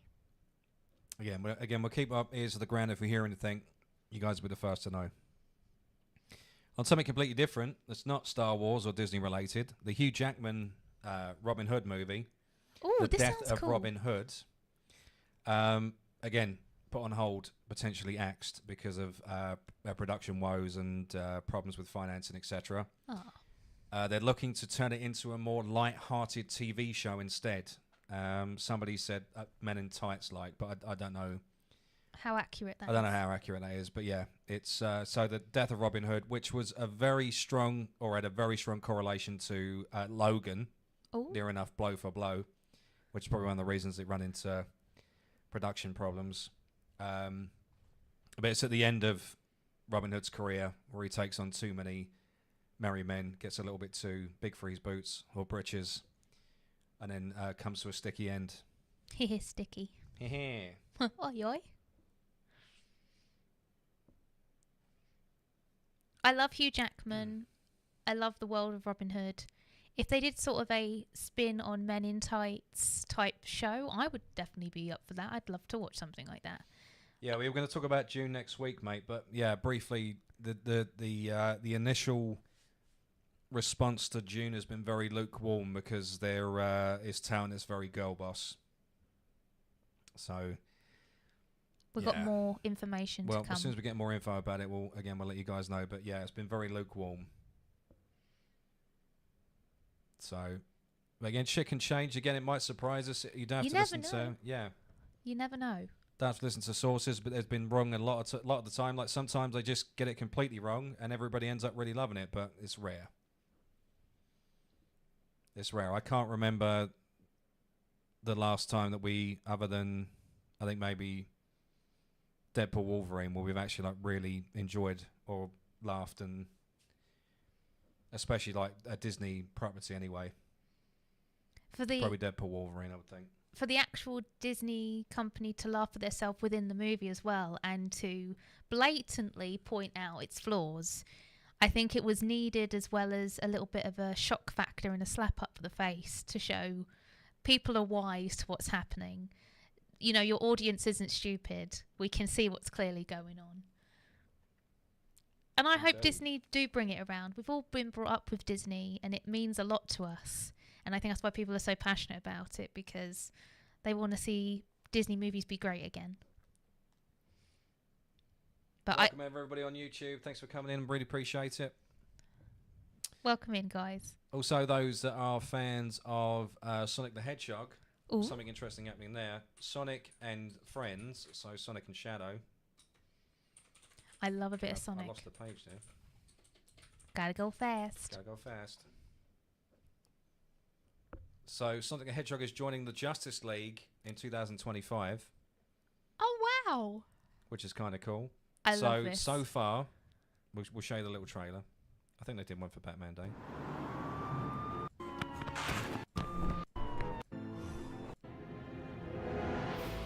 They did. Okay, we'll watch that in a second. Oh no, we can't because it's DC. We can't watch it. Oh, no. We could probably do something on Beam. Yeah. So, which is a pretty cool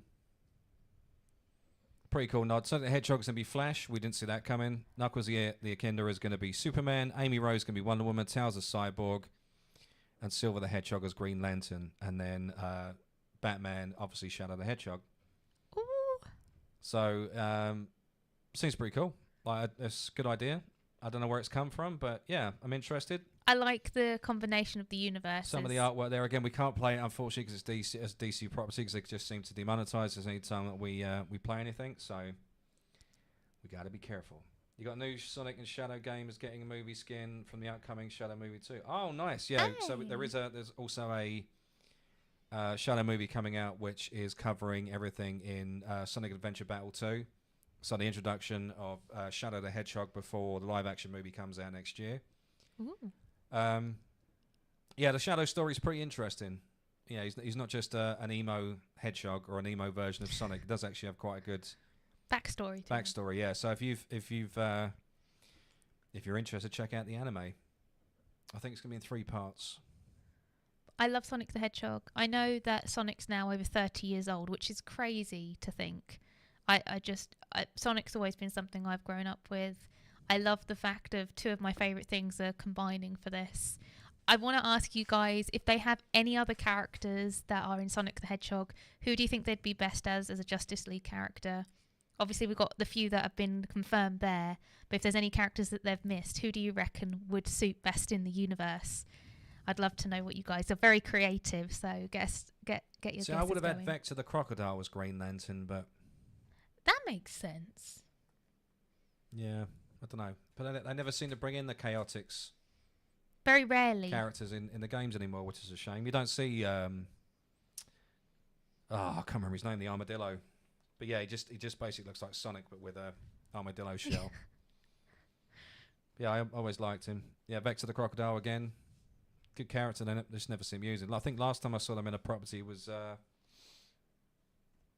Sonic and Friends, Yeah, that seems about which right.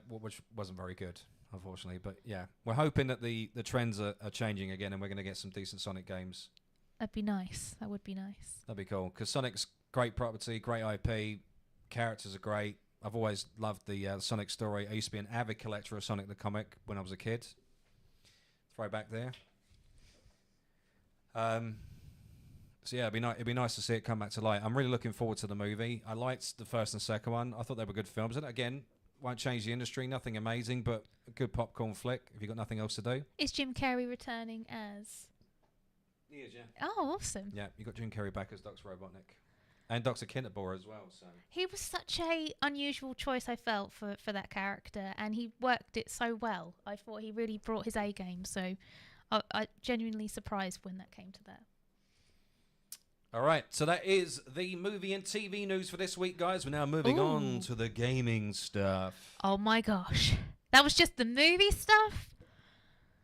I did tell you that it's like a pre-packed show this It week. is a packed show this packed week. show this There's a week. lot Got to of stuff going cover. on. Lot to cover.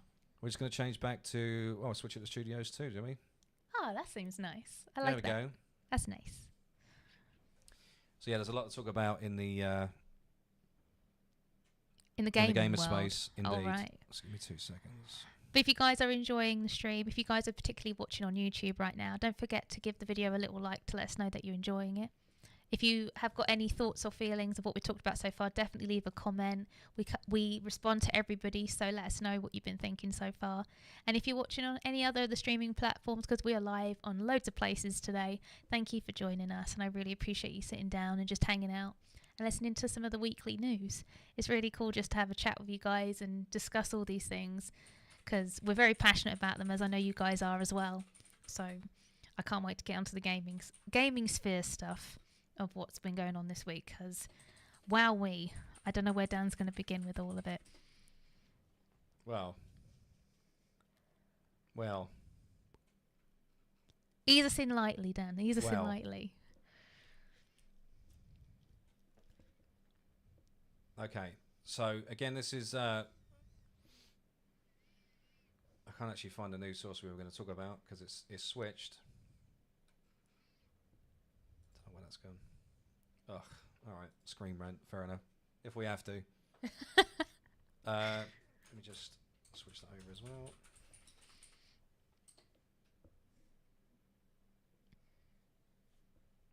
Okay, so positive news again, because we like to start talking about positive news. The Knights of the Old Republic remake has been stopped, started. I can't even tell you how many times it's been cancelled, remade, fan made, brought back to life. Said it was dead again, brought back to life. It's been back and forth. It's alive. It's dead. It's It's alive. dead It's again. dead again. It's alive. Fuck you. So, word on the street is the production still is on. We are going to get a remake of Star Wars Knights of the Old Republic. Woo woo! When that's going to happen, no idea, but the production is still on. There is still a team working on it. They're very active. So it's all sabers go for Knights of the Old Republic remake. So it is actually happening. I'm glad it's still going ahead. So that's good news, because we like a bit of good news.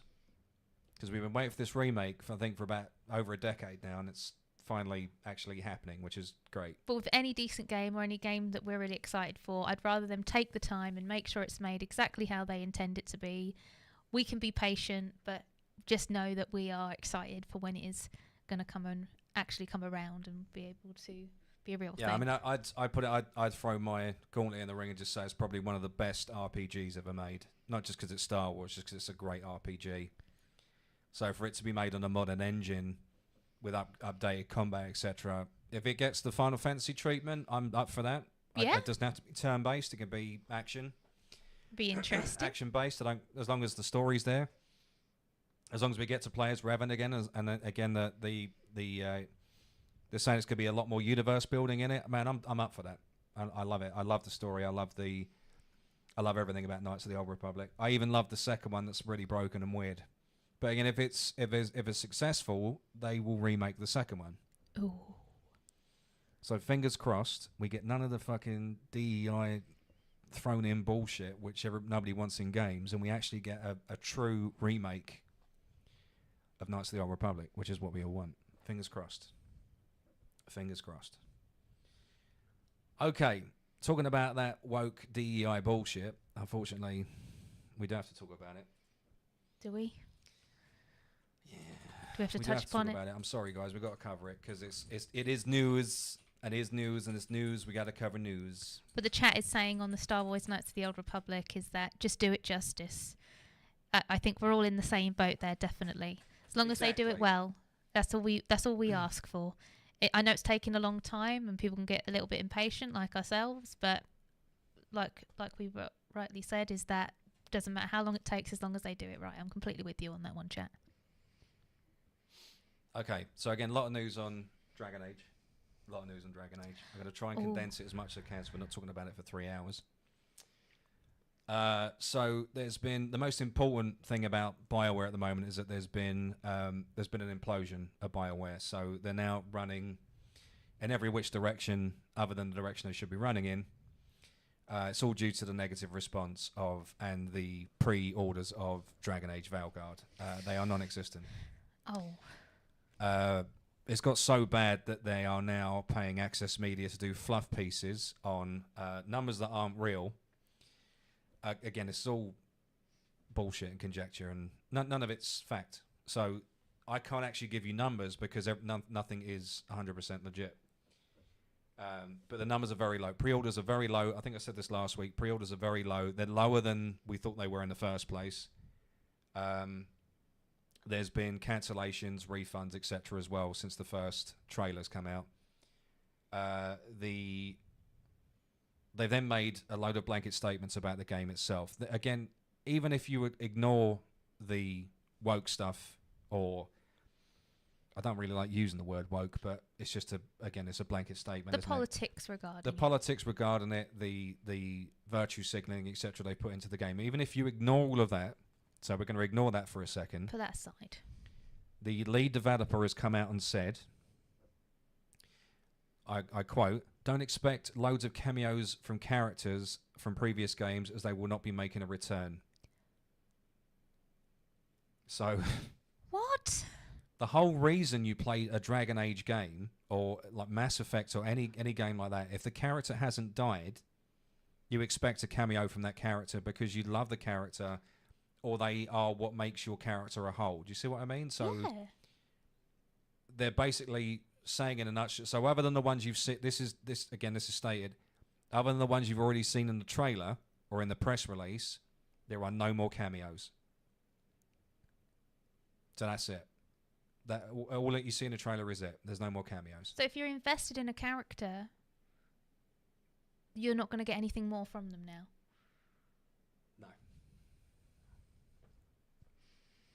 No. And the other thing is as well, another statement from the lead developer is let me make sure I got it right. So there's only 3 decisions that will count that you make an Inquisition that will carry over to Valgard. 3 decisions. They've not stated which decisions they are, but only 3 decisions you make will carry over into Valgard, into Valgard, yeah. Which makes Valgard a soft reboot, which they said it wasn't. They said it was a continuation of Inquisition. But now they're staying, because of the statement they made yesterday, it's a soft reboot.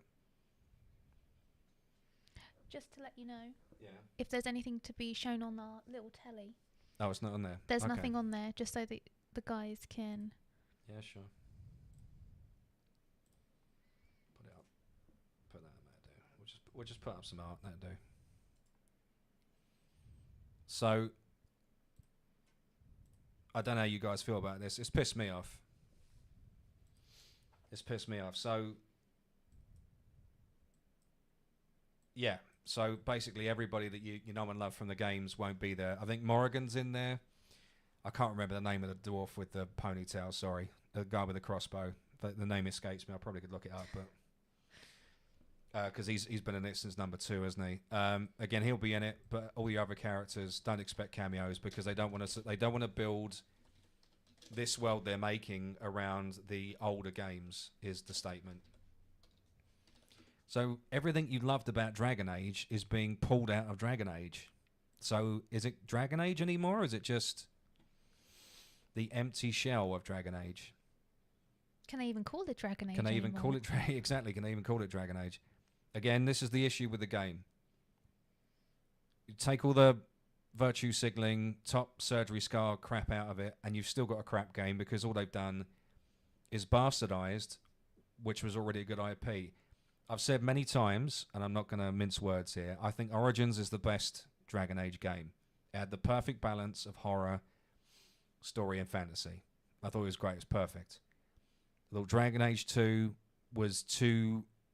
you're just running in corridors and stuck in caves the entire time. It didn't really do anything for me. I thought the story was okay, but again, it wasn't anything to phone home about. And again, the problem I had with Inquisition is that there was too much running about. It was too big. There was too much going on. I wasn't overly keen on the combat system either. Again, it wasn't complete tripe. I thought it was okay. I did play it.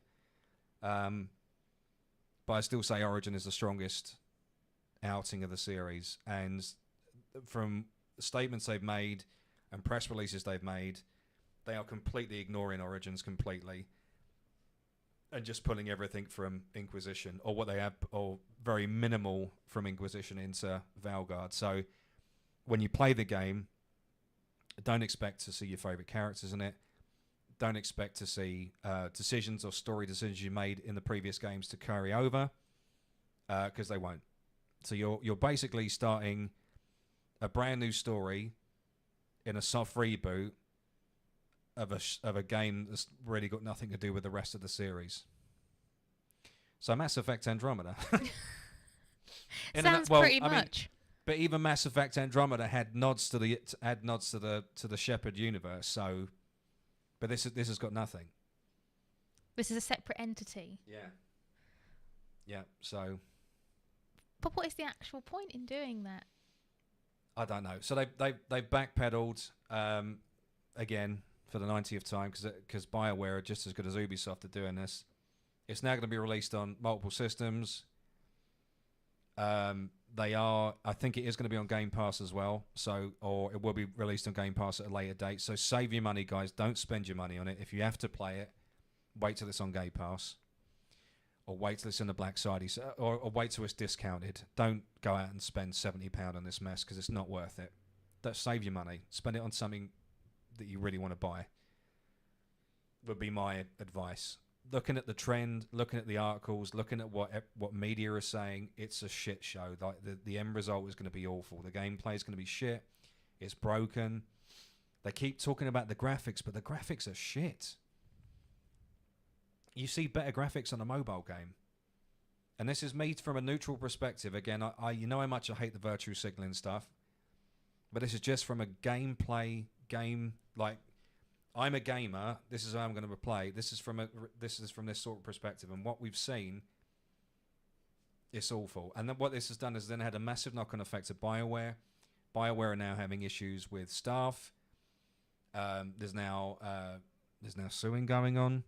There's a PR debacle. They're trying to shut people down. They're trying to shut people up so they can just release the game without drama. But that's not going to happen now. The fire started, so it's just going to get worse.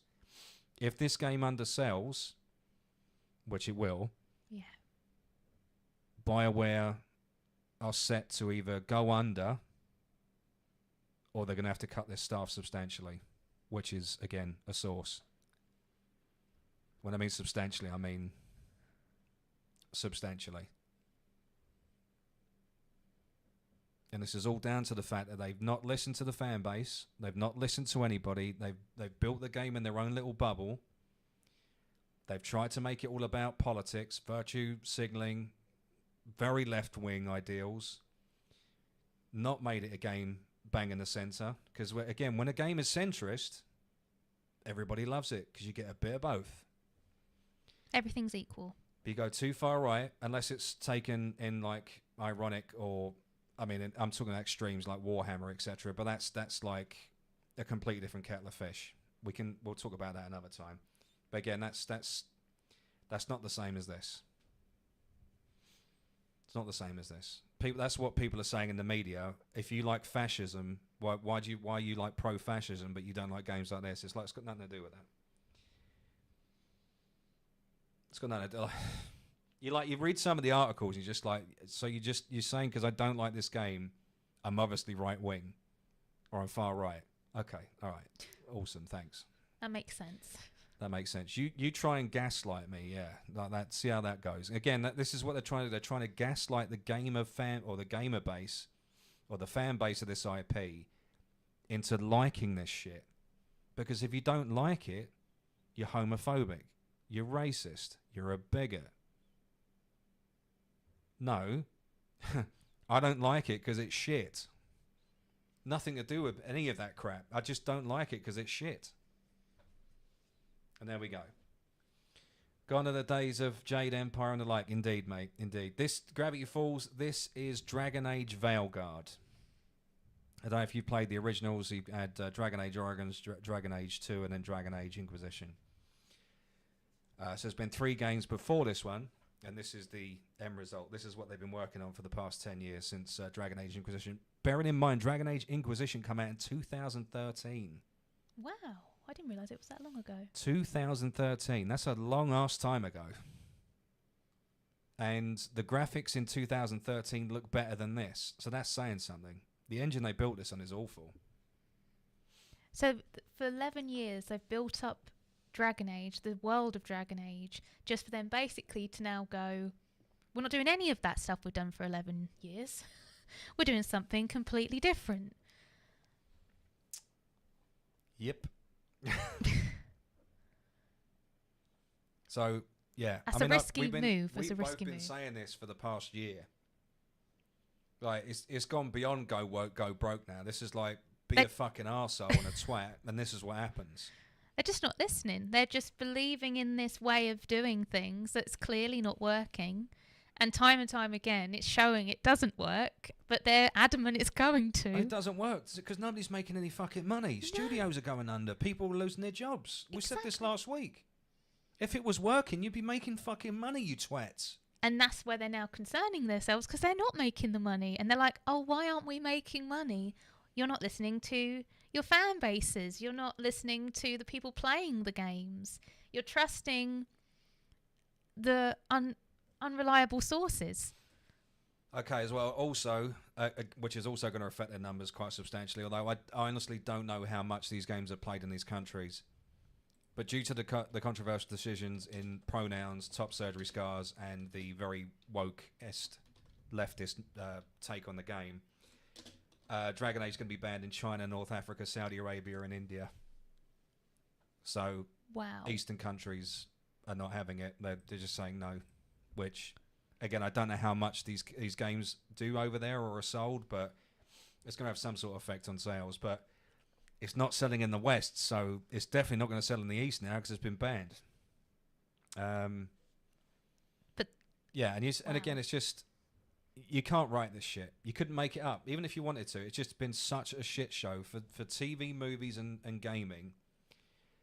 It's been such a shit show, and it's down to a tiny amount of people on the internet that have just got poison in their veins and in their brains and whatever else that just want to make everybody's life a misery because they don't like being in their own skin, because they don't like who they are as people. We've got to feel the same way because they want to pump their rhetoric into our space. And when I mean our space, I mean people of the LGBT. I mean people of, it doesn't matter where you are and who you're from. We're all in the same group together because we're gamers. Gaming is about, I said this last week, gaming is inclusive. It's an inclusive space. It always has been. All right, we've had Gamergate, etc. But again, that was blown up by the media. women play games, men play games. That's all it should be. That's what it should be about. Putting all this other crap in there, it's not doing anything. It's ruining the gaming space. It's making the gaming space toxic. And it's making people want to play games. I don't want to buy or look at new games anymore because they're all shit. Especially in the AAA Western space. How can they get something so wrong and then Asia get everything so right? I mean, we wasn't going to bring it up this week. We're going to talk about it next week. But Monster World, the new one that's coming out. Yes. Looks phenomenal. Looks fun. Group up with your mates. You can make sexy characters. Your two companions are hot as fuck. You've got a cute little cat, Siamese cat running around with you that's got a cannon. Pure escapism. It just looks fun. Fantasy. Amazing. Doesn't have anything political agendaed. It's just a great made game. Really great design. I'm super excited for it. I hope it continues to show that in that light. We are missing that so much, and with games that we're talking about, they've got so wrapped up in the whole like bringing the reality into the game. We play games to escape reality, and that's where they've definitely gone wrong. We just need the differentiation from the both. So we have, you missed all the Star Wars juicy gossip, mate. We had loads this week. We did. Had loads and loads juicy Star Wars gossip. You'll have to watch back. I'll have to watch it back. An excuse to watch it back. Yeah, exactly. Look at First and Celebrate. Exactly. Games that were made for gamers. And again, they're fun. Games, the characters are sexy. The story's good. Gameplay's fun. That's what you want in a game, isn't it? You just want to fucking enjoy it. Yeah. Why Yeah. is this so difficult to understand? You don't want politics and bollocks in your fucking games. I mean, obviously there's going to be in-game politics because the worlds are built around that, but... It adds to the plot, it adds to the story, it adds to the characters. Exactly. As long as it makes a story move along in something that keeps you engaged, but putting in real life or putting in real life views and it fucks the space. Moving from Dragon Age again, implosion at BioWare, Access Media lying about numbers and pre-sales. Fans are disappointed about the decisions you make, so that you've only got 3 decisions now which carry over to Valgard from Inquisition. We don't know what the decisions are yet. They've not stated them yet. Lead dev states don't accept loads of cameos or characters from the original games because they're now world building on something different. So in this, unless you've seen them in the press release or the trailer already, they won't be in the game. And then it's finally due to the pronouns and top surgery scars on the other shit they put in it, it's going to be banned in China, North Africa, Saudi Arabia, and India. Which isn't a surprise, as we touched upon in episode 1. It's just a completely unnecessary feature. Why on earth they felt the need to put that in the first place?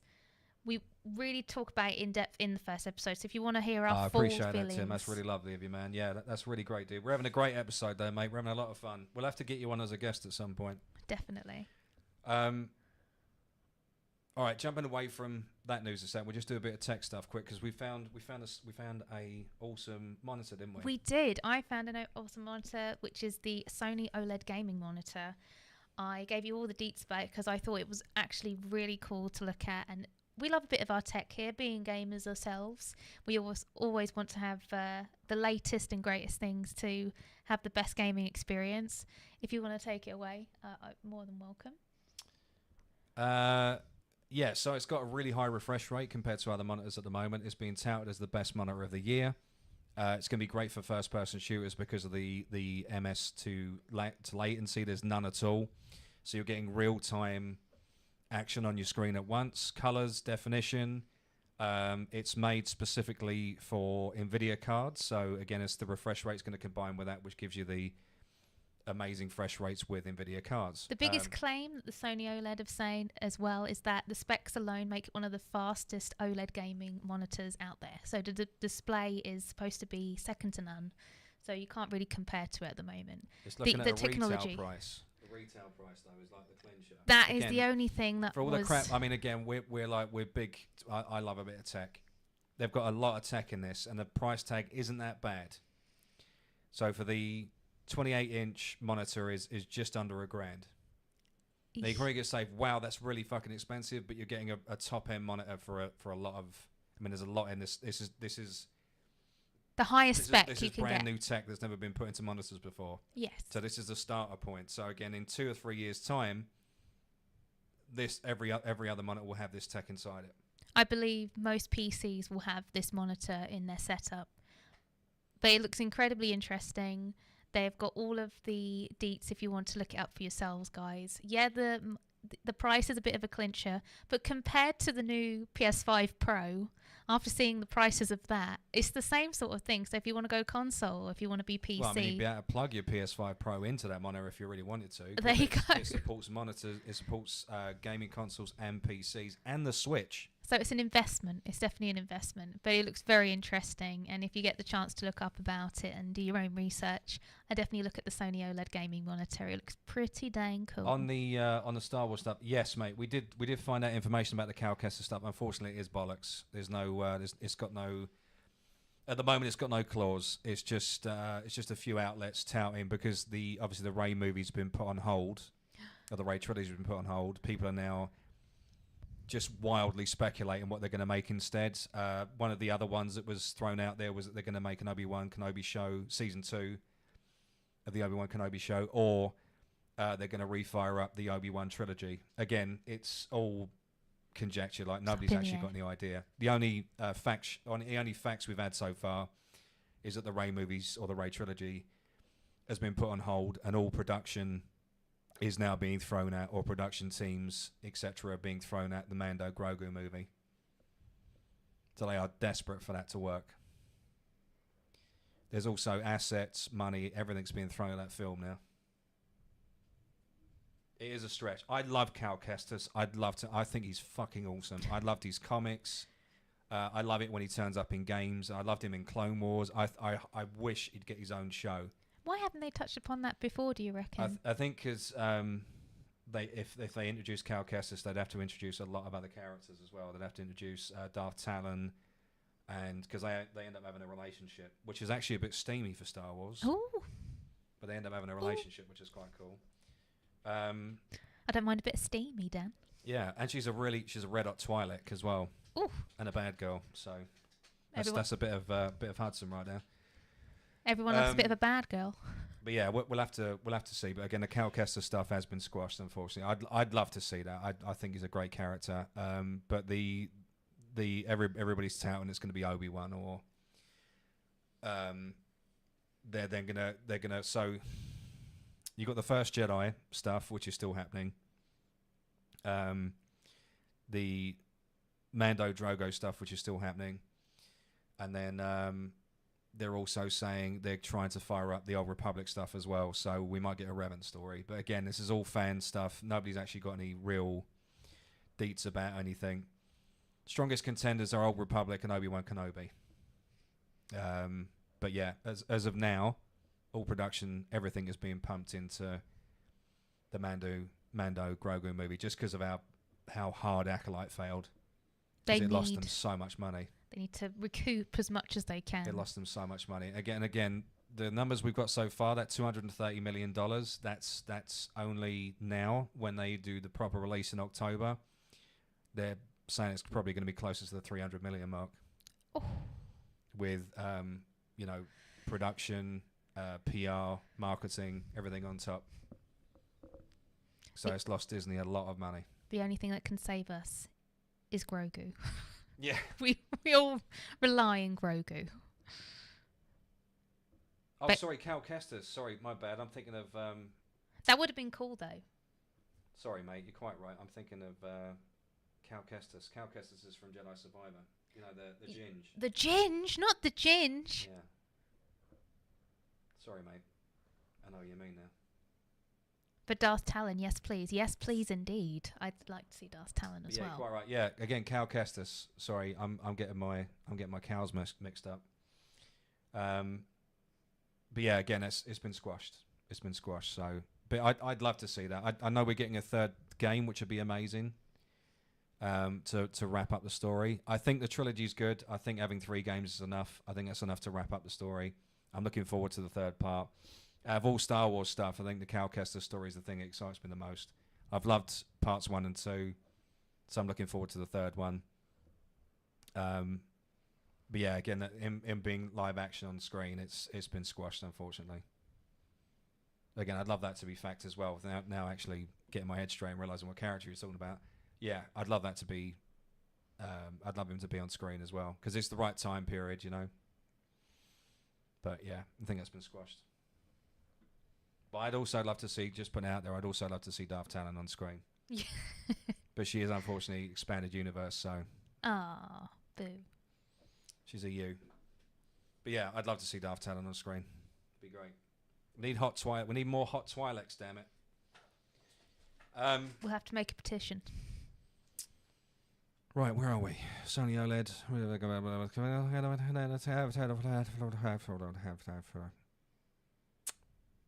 Okay, so, right. Following on from the Dragon Age stuff, don't worry, we are getting to Ubisoft, guys, I promise. We are getting to the Ubisoft stuff. The follow-on here is the Ghost of Yotai. So that was announced this week at the State of Play that Sony put up. Oh, okay. Okay. The news here. So let's get up a picture of her. I've heard a lot about the Ghost of Yotai speak this week. I'm hopefully you can clarify a lot of what I've heard. So maybe.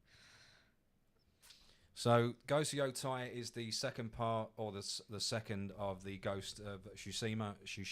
Can't even say it right now. Which is the Jin Sakai story. Fans are pissed. Well, fans are always pissed, but fans are especially pissed is because what the ending of the first game, they left it very open and didn't feel like they'd finished his story. They've now decided to jump 300 years in the future to then tell this character's story. Called Atsu. The tie to Dragon Age and this is the fact it's played by a actress called Erika Tashai again, or Tashi. You could say Tashi or Tashai. It's the same. Tashi. To me, to you. Initially when you watch the trailer, I didn't see any issues with it at all. I thought it looked pretty good. Yeah. I've never played the first game, so I don't really have. I've seen people play it. I know about it. I've seen the trailers, but I don't really know much about it other than that. And the fact that the story was left very open-ended. So again, the fan base are a little bit pissed that they've not just continued Jin's story. The issue we have is that, or fans have, we don't have a problem with it, is that the actress or actor is part of Dragon Age. Now, most of the voice actors in Dragon Age have got a certain point of view. Unfortunately, Erika has got a very extreme point of view on everything. We'd class her as a very far left activist. She's not been seen in a very positive light online.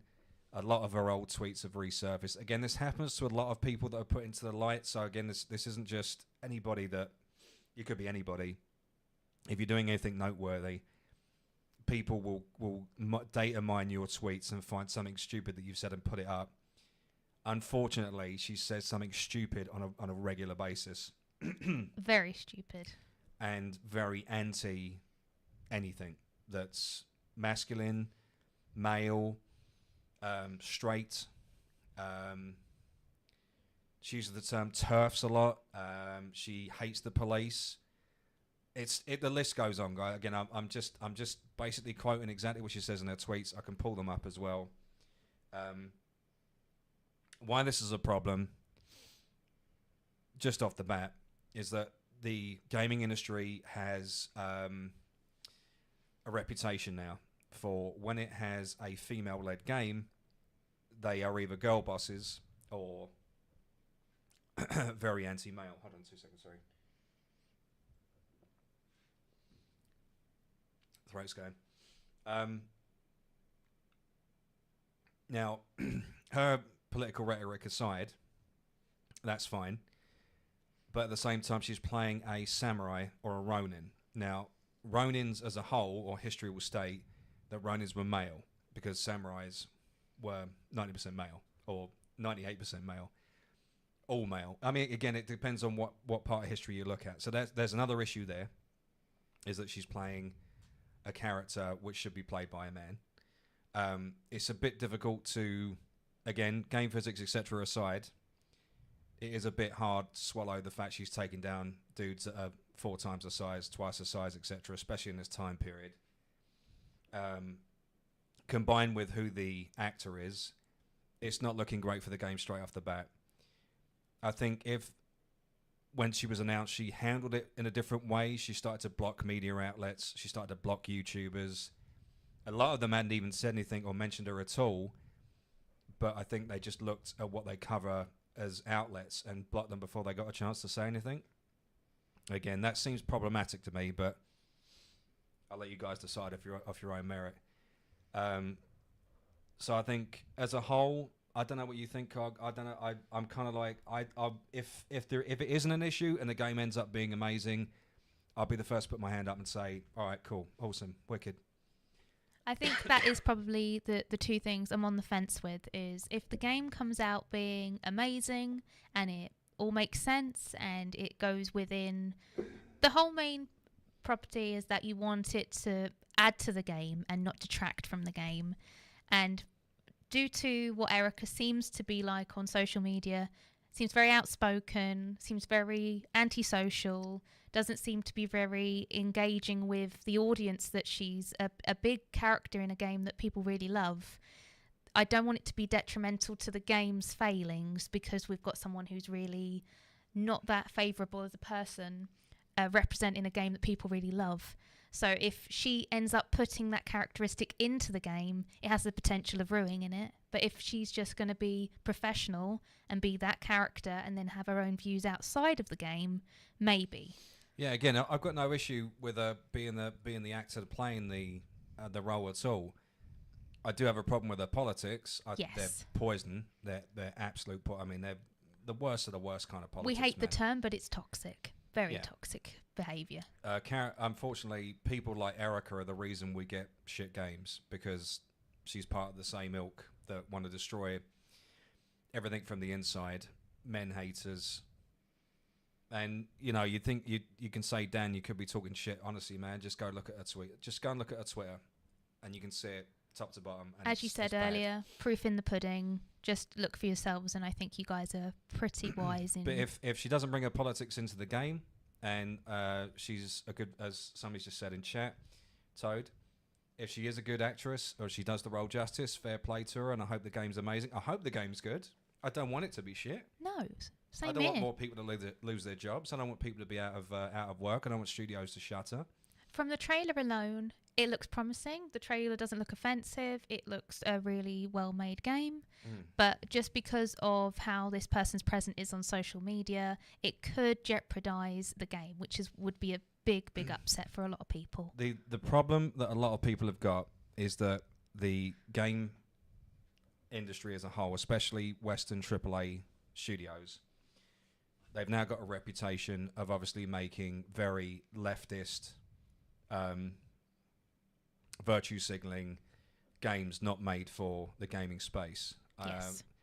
It started off at the start of this year. It's got gradually worse. I think the low point was Concord and Dustborn, which was bad. 400.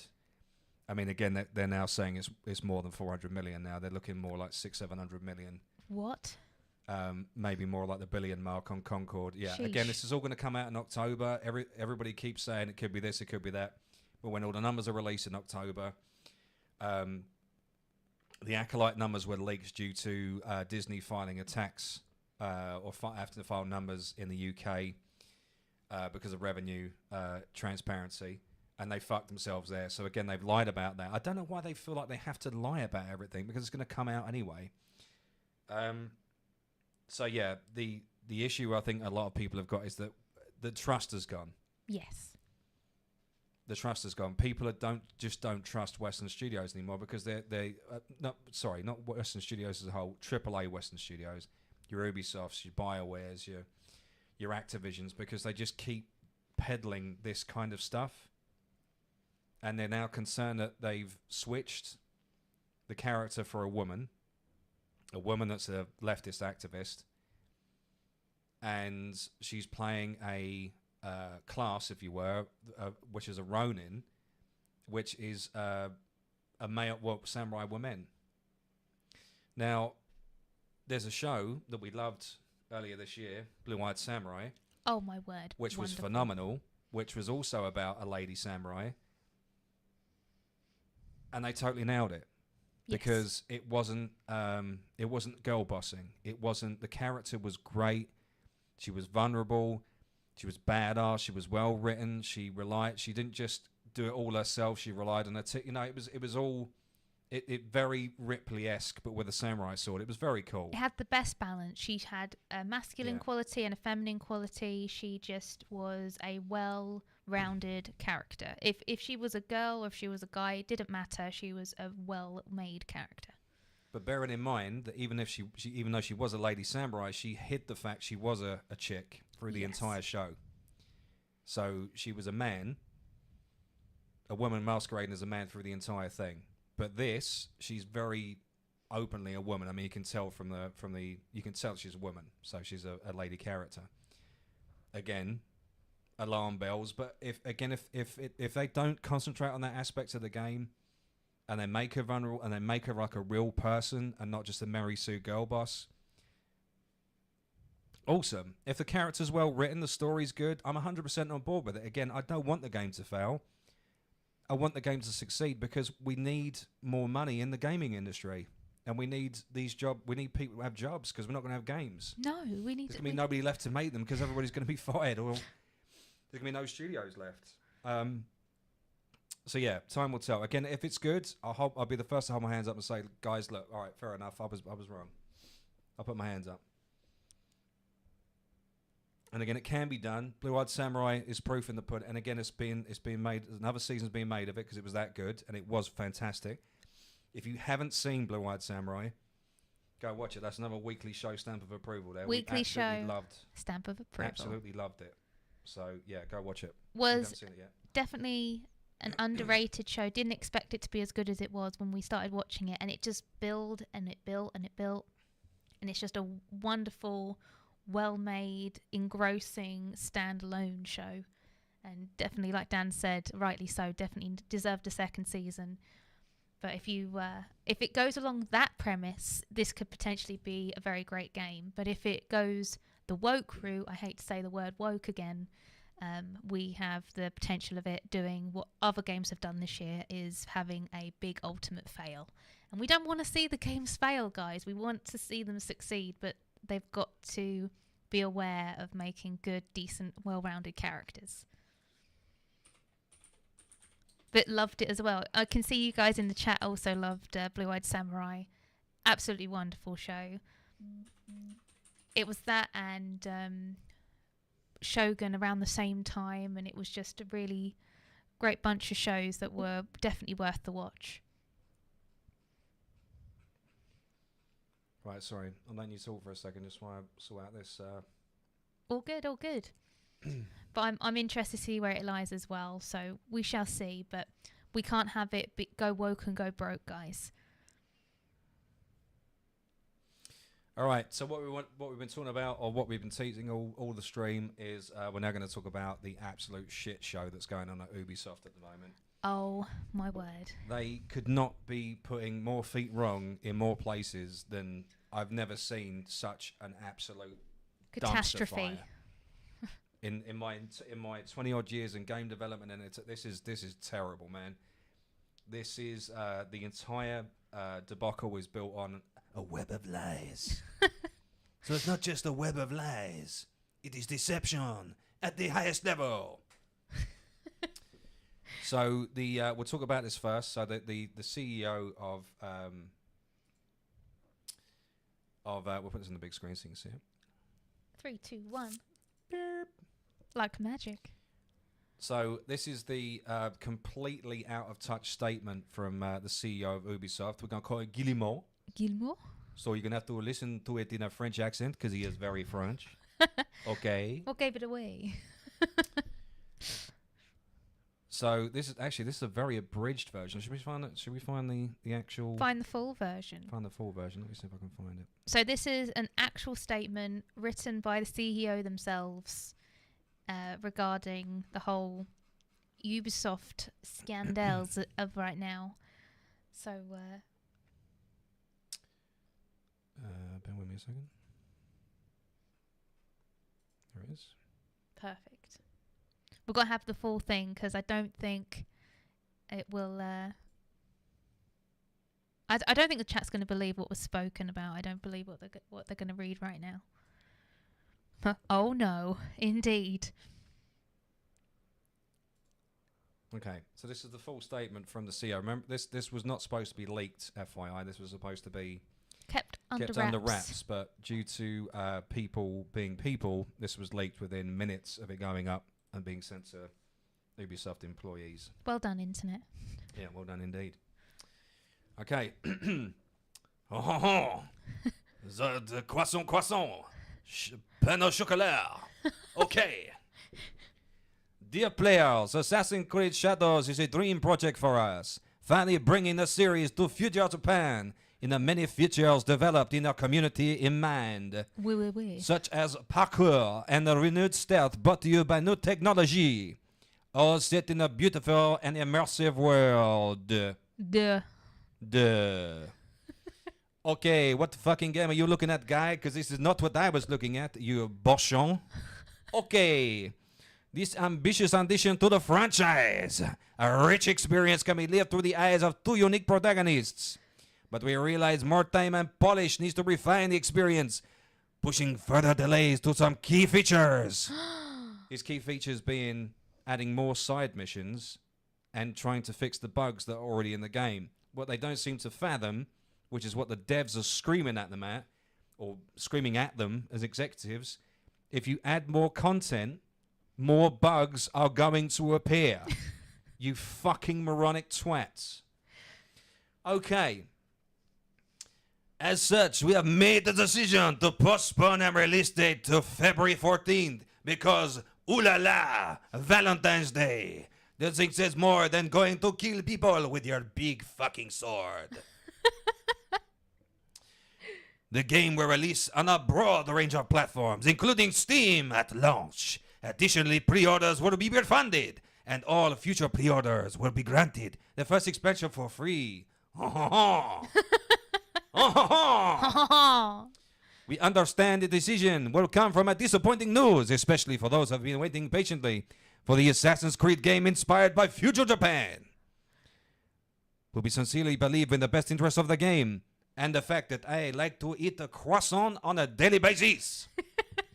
The ultimate experience as a player. Rest assured, we are looking forward to the moment to get to embark on your memorable adventure as Naomi and Yasuke. Until then, we have thank you for your ongoing support. Yeah. Just a very... That's actually not the CEO statement. That's actually just a statement from Assassin's Creed Shadows, the lead developer. I just saw that at the bottom. But this is actually the statement. I'll also read in the dodgy French accent for your enjoyment. Not again! No! It gives us the immersion that we need. This is when they were writing it out. This is how they would have spoken. So... Yeah, I mean, the thing is, man, it won't make the game better. It won't. Like they, just to put a bit before I read his statement, just to put a bit of backspin on what's going on. The developers have come out en masse, and they've secretly been speaking to media outlets and YouTubers, and they've been giving them the skinny on what it's like to work at Ubisoft, and it's not good. It's not good. They're not being listened to. They're not being. None of their creative ideas are being pushed. Instead of, so the way the office works, instead of being disciplined for bad work or bad coding or whatever, you get disciplined for not putting smiley faces on your emails to different members of your team. What? Smiley faces. Or miscorrectly calling somebody by their wrong pronoun. Or being toxic masculine people in the office. So stuff that, you know, really makes a difference when making a game or making a game better has been completely missed the fucking point through the development team in Assassin's Creed Shadows. Also putting it out there, their advisor that was supposed to be informing them of everything Japanese, making sure they didn't have any inappropriate cultural appropriation, or etc., was a Sweet Baby Inc. employee. Oh, enough said. Enough said. So they had no fucking clue about what was going on cultural appropriation wise. They've made so many faux pas, which we discussed last week, which is why this game is now being discussed in Japanese parliament, why it's looking to be banned, and why they're also being sued by the National Japanese History Association or Historical Foundation Association. It was one of the two. I can't remember which one it was. It's been systematically... They've said no. The game can't be released as is because there are too many offences to Japanese people. And again, I totally agree with that. They should be adhering to Japanese culture, and if they are putting stuff in it that is offensive, it needs to be taken the fuck out of the game. And at the moment, there's so many issues with it. I mean, like blanket issues. We're talking foundational issues with the game. Chances are this is never going to be released. Like really fucking no stuff being put in the game. So not only have they disrespected a country's history, they've also not put in the effort to make the game it's just a technical nightmare. I mean, I've seen certain footage where like the stairs and the doors are in two completely different places and they're floating in gameplay. It's just unbelievable how they've... And how long have they worked on the game for, supposedly? 10 years. 10 years. 10 years of working on a game for them to have floating doors and steps. See, I'm trying to find his entire statement at the moment. I can't find it. They maybe have taken it down from They the may have internet. taken it down, yeah. We did have it saved, but for some reason I can't find it. See if I'd that's more it. than likely think that it's been taken down because it's so completely ridiculous, and I think it made them be seen in the light that they needed to, which is they're all completely idiotic in the way they're dealing with these issues and things. Yeah, I'm just trying to find it because it's important that we put out. Is anybody else watching that can find it? I can't find it at the moment. Oh. I'm gonna say again. I'm gonna check. This could be it here. Stop promoting non-offenders. But I mean, I would be deeply offended if someone didn't put a smiley face at the end of my email. Oof. That's just going to be one of those moments of just, I'd be in utter shock. You know, at the very least, put a heart at the end of your email. But a smiley face, just, I can see why they're outraged. Outraged, Dan. If it does come out, could kill Ubisoft. Yeah, I mean, again, there's only so many failures a studio can have before it runs out of funding and investment, and Ubisoft is already at that point. Their stock is worth nothing. It is worth pipesh. Papesh. In the history of gaming, other than I think Phenosis and maybe Bullfrog and a couple of others, I've never seen stock crash this fast in my life. So after this guy's statement, Guillemot, Mr. Out of Dutch CEO, the stock crashed by another 22%. So as far as I know, from when I last looked at Ubisoft stock, let's have a look. I don't know if we can find it anymore now. I think they've taken all this stuff off the internet. This did happen a few days ago. They might have been quick with cutting it from people's eyes. No, that's Saudi Arabia. See, I did have all this set up, and now it's just disappeared. It's disappeared. I see you, chat. I mean, you're not giving smiley faces at the end of the emails. I just can't talk to you anymore. I just can't do it. I can't talk to you anymore. Yeah, I mean, even like even if we go off of this chart, which I think is biased, I don't think it's correct. The shares are falling under, so you're looking at about $2 per share, $2.31 per share, and that's gone down. So that's 90.8%. What decrease? 90.8% decrease in stock shares. So that's over 90% they've lost since the CEO statement and since releasing the. Well, again, this has been a knock-on effect since they released Star Wars Outlaws and then released the Assassin's Creed Shadows trailer, the CEO statement, the stupid statements they've been making online, the Access Media making up a load of bollocks, then paying people. They've been paying Access Media to lie about figures, what's in the game, etc. Did the same with Outlaws as well. They spent $5 million flying influencers to Disney World to give them the Disney World experience, and then at the end of it, they had to sign a waiver to say they were going to give Outlaws a positive review. So again, like companies do this kind of, but Ubisoft have really gone to fucking town. Ubisoft have really gone to fucking town. I can't find this fucking guy's statement. Where has it gone? I think it's been taken off the internet.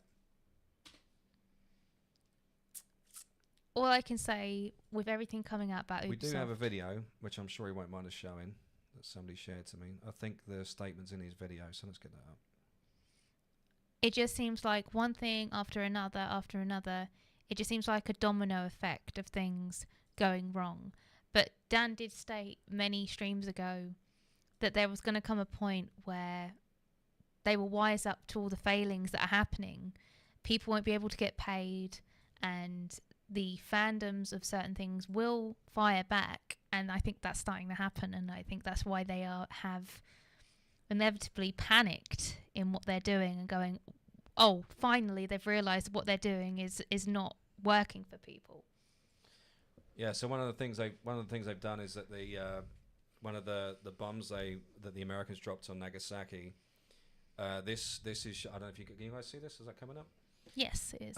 They put this on the figurines in the collector's edition. So again, this is a big cultural appropriation no, because this is the thing this is the remembrance structure or memorabilia for that happening, and they rebuilt the entire city around that.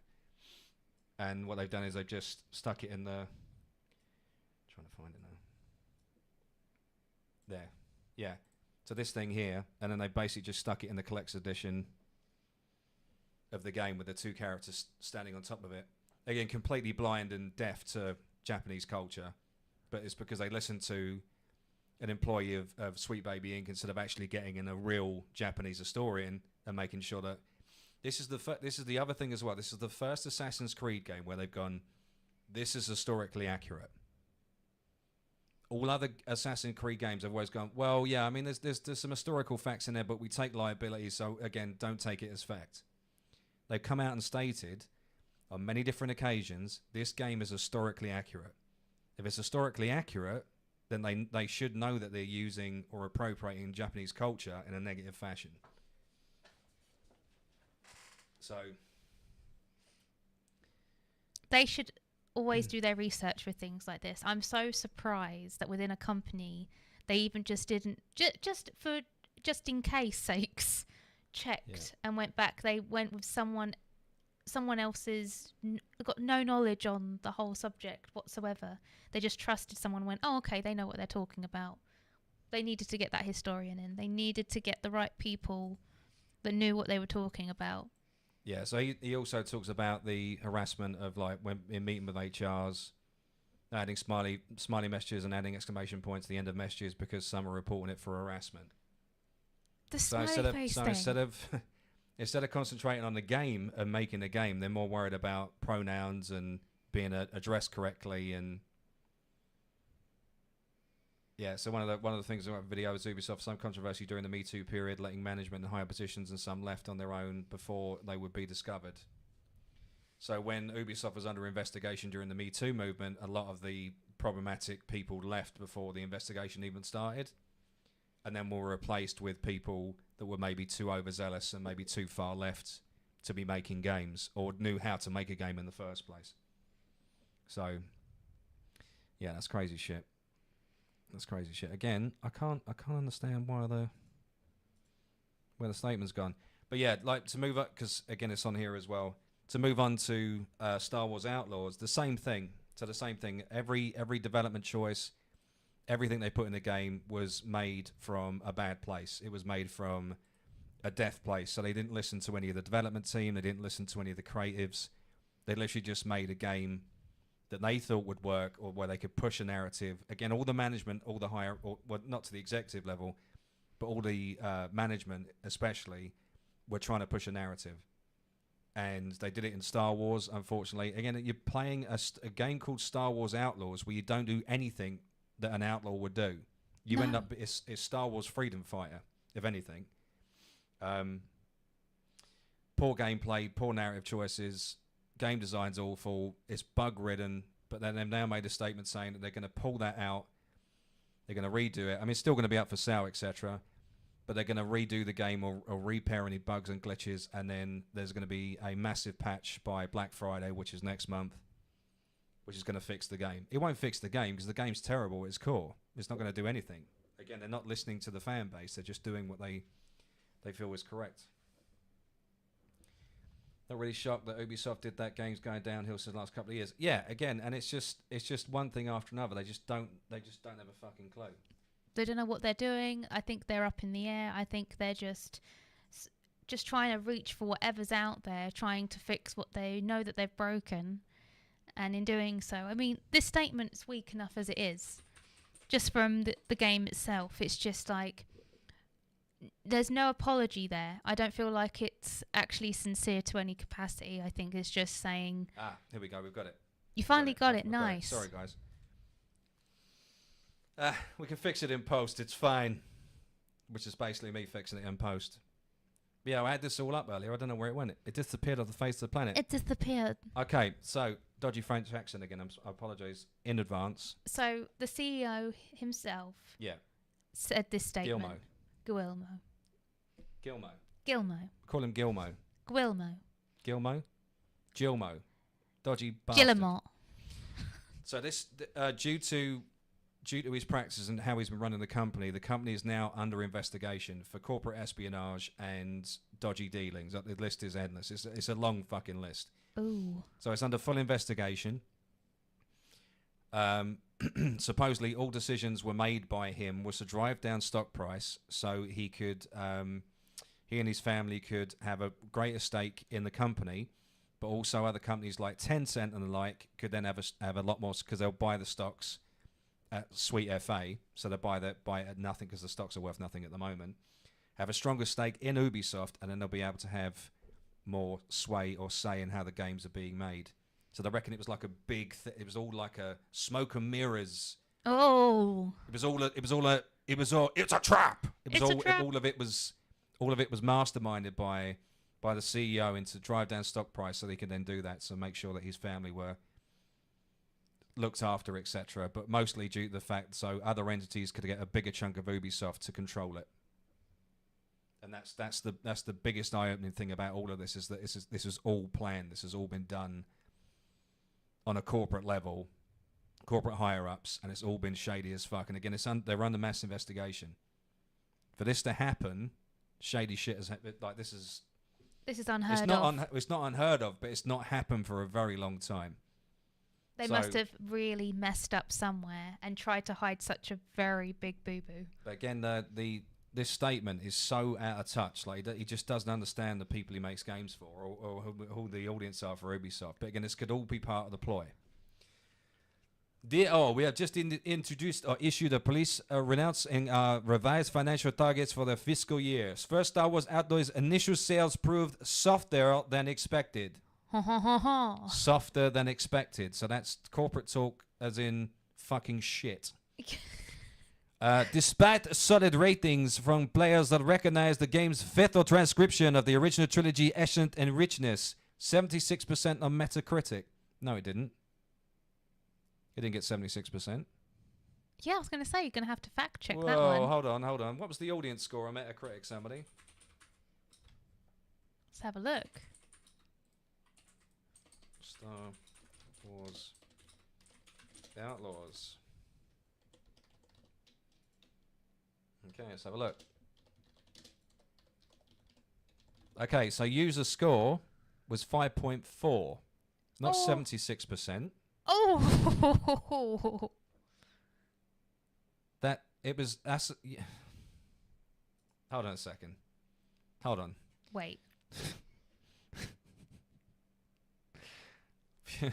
What?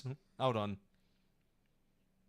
So, hold on. So, yeah, the CEO has said, again, doesn't fucking know what he's talking about. He said that the review scores, which he's calling review scores, which are from critics, which they paid to give a neutral rating or high rating, is what he's basing this off. The actual score was 5.4, which is incredibly low. Just putting it out there. That's a terrible score. That's 5.4. really fucking bad. Nice one, mate. They pay that, no way to be that. Exactly, mate. 100%. It was paid for. 100%. 100% paid for. And you wonder why people don't trust reviews anymore. Exactly. So they're saying 3.85 on PS. Again, critic rating. That's not a gamer rating, but 3.85 out of 5 is pretty fucking low either way. And 4 out of 5 on Xbox and 4.4 out of 5 on Epic. So again, Making up numbers. just making up numbers. None of that's fact. Well, I don't know where he's putting these numbers from because they were definitely not that high. While players praise the sense of detail and beauty of the graphics, do they? Do we I'm praise them? pretty sure that everybody said the graphics look like horse shit, but all right. Okay, Gilmo, nice one, mate. The effectiveness of the reputation system and endearing characters like Nyx. Endearing characters like Nyx. Endearing. I wouldn't use the word. Not a word I'd use, yeah, explaining any part of Star Wars Outlaws, but okay, mate, cool. Some noted areas of improvement. The development teams are already hard out at work. And they're focusing on the issues of stealth mechanics. So, a game that is built on stealth, you need to go back and repair stealth mechanics in a stealth game. That is like saying you need to go and fix the way guns are fired in Call of Duty. Or if you're playing Sonic the Hedgehog, the guy runs jank, he needs to be fixed how he runs. Come on. Come on, man. It's a stealth game. The fucking stealth should be perfect. This is AAA. This is AAA gaming. AAA. Not indie. Not AA. Millions and millions of dollars have been pumped into this game, okay? This should not even be a thing. Right, where was I? I've lost myself. I'm going to have to touch myself because I lost myself.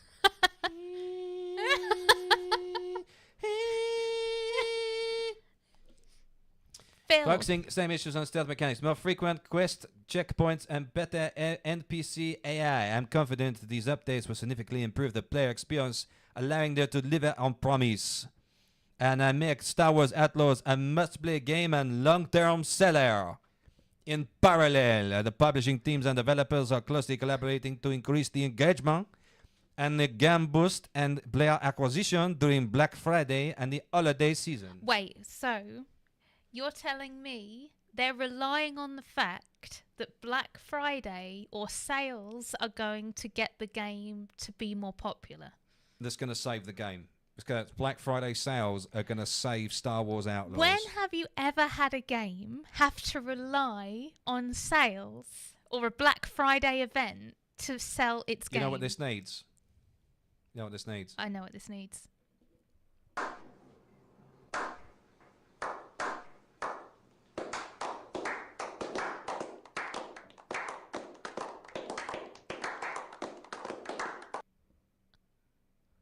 That's what I needed. They needed a slow clap. They needed a slow clap. In today's ultra-competitive market, players expect extraordinary experiences and ultra-polished games on day one. We need to continue to improve when it comes to fine-tuning our games and delivering outstanding gameplay. This is enable Ubisoft to again create the best games in the industry. What? Is he smoking crack or Do you think maybe he was just doing a few lines off his desk No, when he had he was one too- writing this? he I had- don't know. Maybe he was on the wine, No. brandy. He had one too many croissants. He was on a croissant craze when he wrote this. So he's obviously had way too much pastry. He was pastry filled. He was like, you know what? I'm going to write a fruity letter to everybody. They're going to like it because I just had my croissant of the day. And now I can write this shit. Consequently, we decided to delay Assassin's Creed Shadows to February 14, 2025. Well, we know this already because we wrote this before. The game is already playable. No, it's not, you fucking lying piece of shit. At the end of high quality. No, it's not, you lying piece of shit. And it features a team that wanted to integrate this into an ambitious experience. Ambitious. That's not the same gameplay we've been watching, Gilmo. You're fucking lying to us, mate. We don't like it. We don't like it, mate. This unusual decision at such an advanced stage and motivated our desire to offer an optimal experience from launch on all platforms and various PC configuration. Blah. Ribbit. And remove the small frictions we typically address to post-launch title updates. We also use the extra time to complement an experience with few high-packed in secondary issues and quests to bring more memorable moments. Oh my god, sorry. Translation. A baguette smoker, 100% Papa JS. Definitely a baguette smoker. So, basically, what he is saying, this stupid ass fucking out of touch CEO French piece of shit, is saying that to improve the game, they're going to make more content for a game that is already broken. GG, mate. Well done. How long has he been Ubisoft CEO? How long has he been in the gaming industry? When does he think that's going to work? Because that's not how games work. That is not how you make a game. That is not how you make it fix. That is not how you do this. It's crazy. It's all insane. Supposedly, it's been over 10 years. So this motherfucker's been in charge at Ubisoft for over 10 years. He still doesn't know what the fuck he's doing. Yeah, makes sense, yeah. What a goon. Okay. The language is so full of excrement, it must be overfull. Additionally, the result of listening to player feedback on other topics... No, you haven't. New releases starting with Assassin's Creed Shadows will again be available on Steam on launch day. In addition, being available on first parties, Epic, Ubisoft Store. So, because it's going to be available everywhere, you know the game is going to be shit. Because the only way they can fluff numbers or get any kind of numbers is to make it available everywhere. You won't escape it. This is corporate speak for we know the game is dog shit, but we're going to sell it anyway and hope you guys don't notice. They don't give gamers enough benefit. No. They don't give gamers the respect they deserve and the fact that they're parting with their hard-earned cash for pieces of shit like this. This really fucks me off. Really, really fucks me off. Because I've dealt with this in various jobs, development jobs, which is one of the reasons I left, because I can't fucking stand this mentality. It fucking makes me wild, man. Whew. Okay. Also, we will be currently rethinking the season pass model for upcoming games for Assassin's Creed Shadows. So, why does a single-player game need a season pass? I'm just putting it out there. Why does it need a season pass? Something even more cringe. If you go on Wiki, it says that he's been CEO since 1988. Fuck my life. So why is he now making statements like that? What went wrong? What went wrong? What went right? Yeah.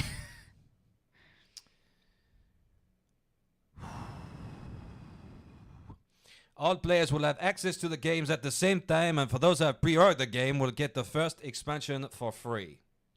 So just putting it out there, This is a single-player game. You should be getting this content for free anyway from the initial $70 you part with, and not have to part with another $30, $40 to play the entire fucking game.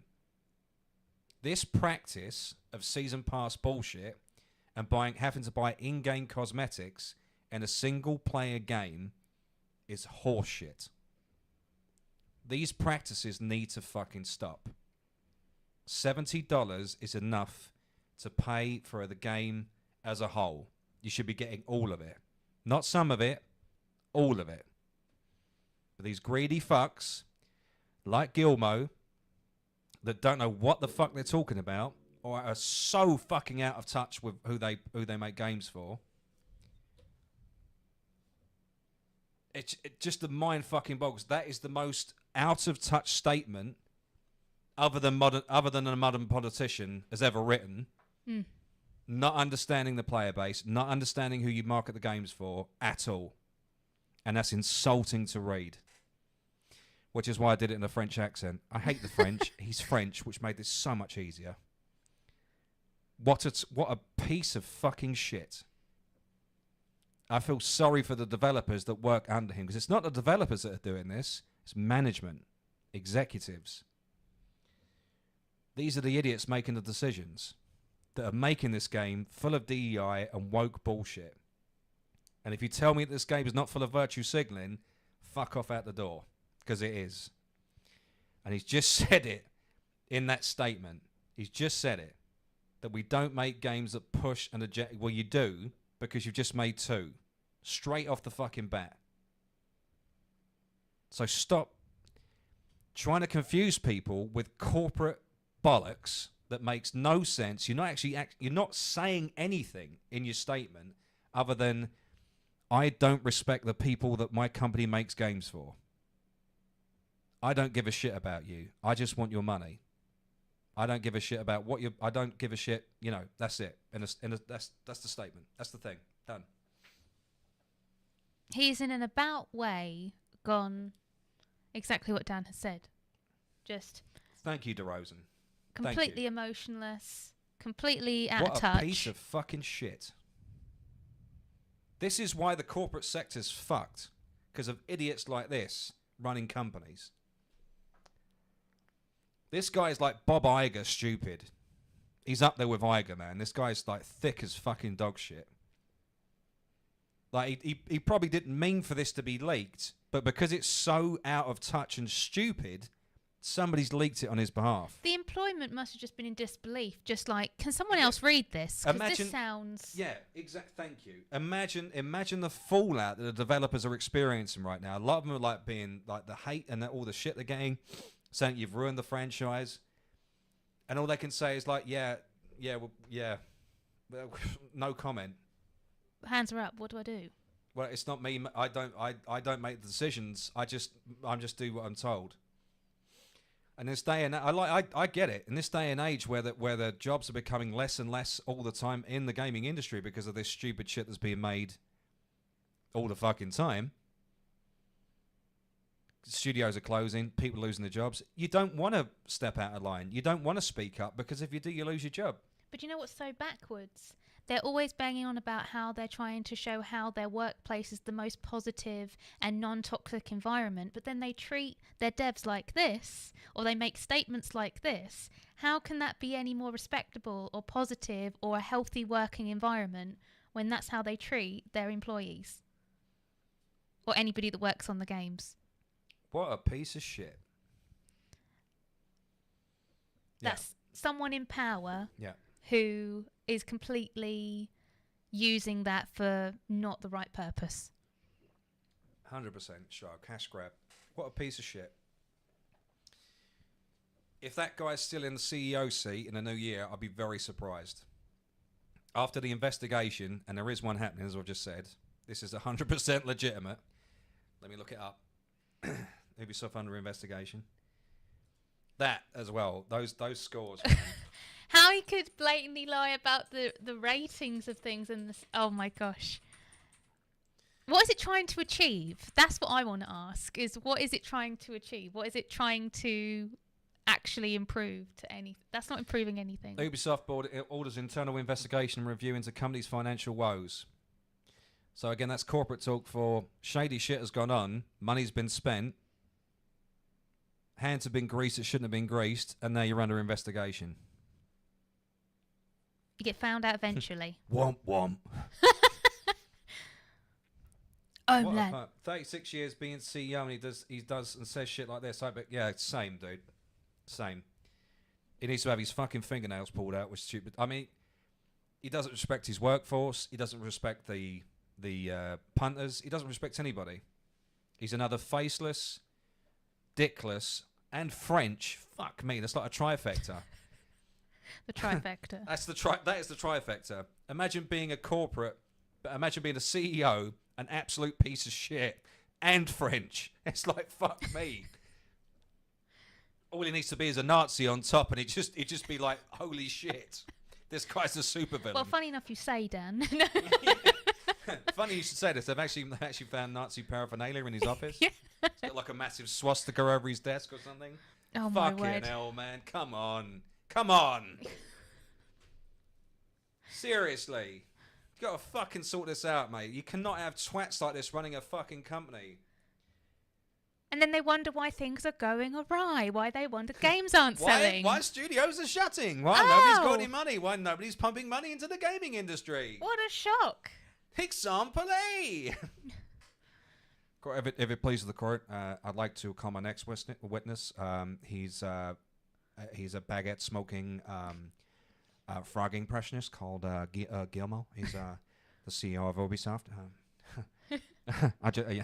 Your Honor, if it pleases the court, I'd like to actually kick him up the ass before he takes a stand. I just like imagining like the entire court proceedings of this thing. That he's just not got a leg to stand on. He's fucked. Ubisoft, like I said this last week, Ubisoft is smoked, man. They are like the whole it's on fire now.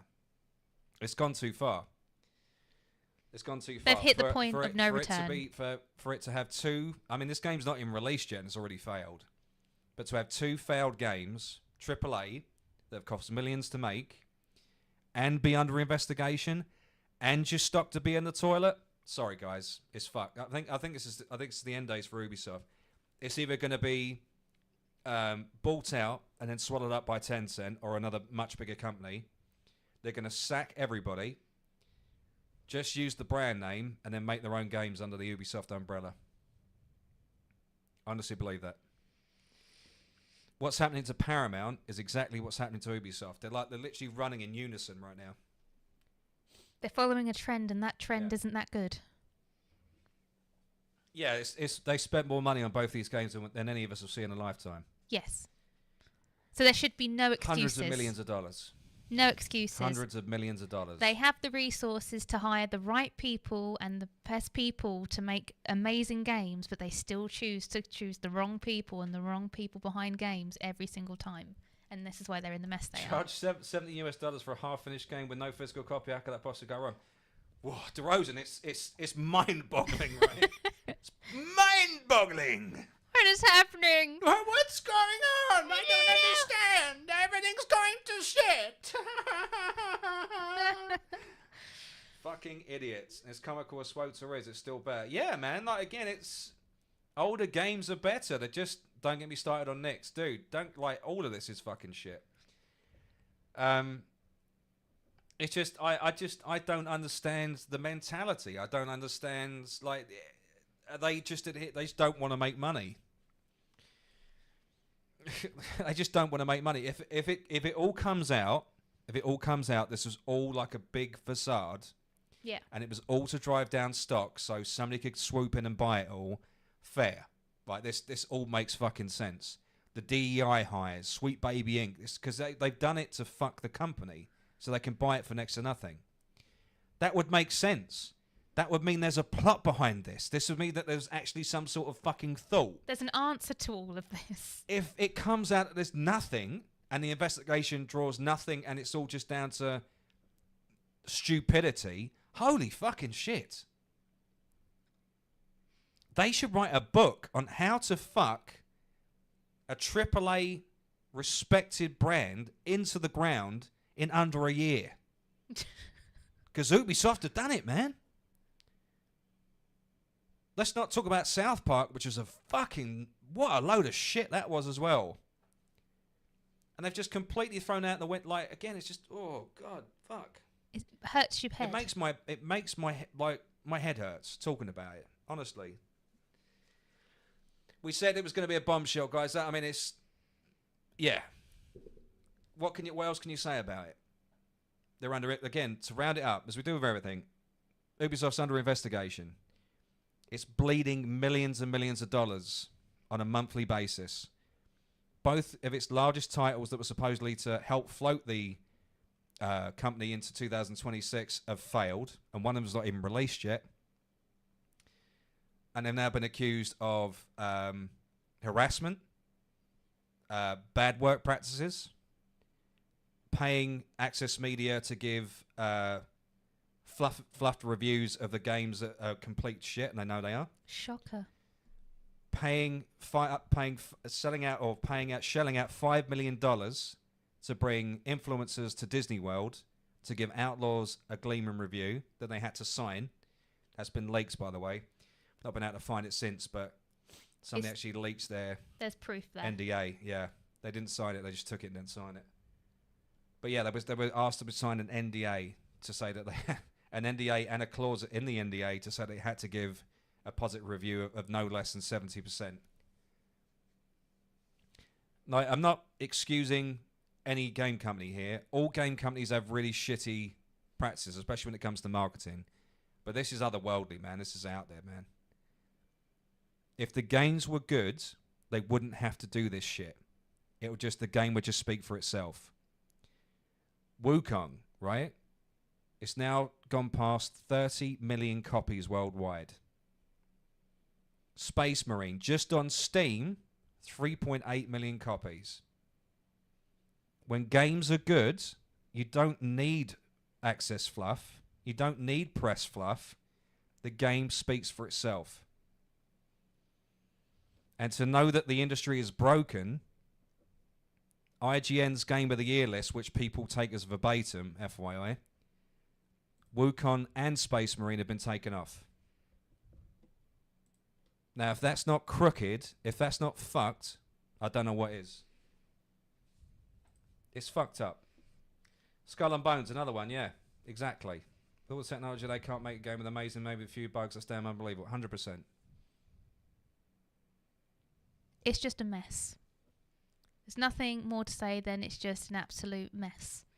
How they've dealt with everything. Like, how many years has he been CEO? He's been CEO now Since for... the 80s, right? Yeah. 88? 36 years. 36 years. I was just doing the math in my head. He's been CEO for 36 years. What are they even That's spending disgraceful. 100 million? I think they're just cocaine and hookers. I think that's what they're spending money on. I think they're just having a big fucking party in Montreal, guys. I think they're just buying massive fucking bags of cocaine, like blocks of cocaine, getting strippers in. They're not making a game. They're just having a fucking party. How else can you piss that amount of money up the wall and then end up with that fucking shit? It doesn't make any sense, does it? It doesn't make any sense. It's unbelievable. It's unbelievable. It's cocaine and hookers. Yeah. The only explanation, I'm with Dan on this one.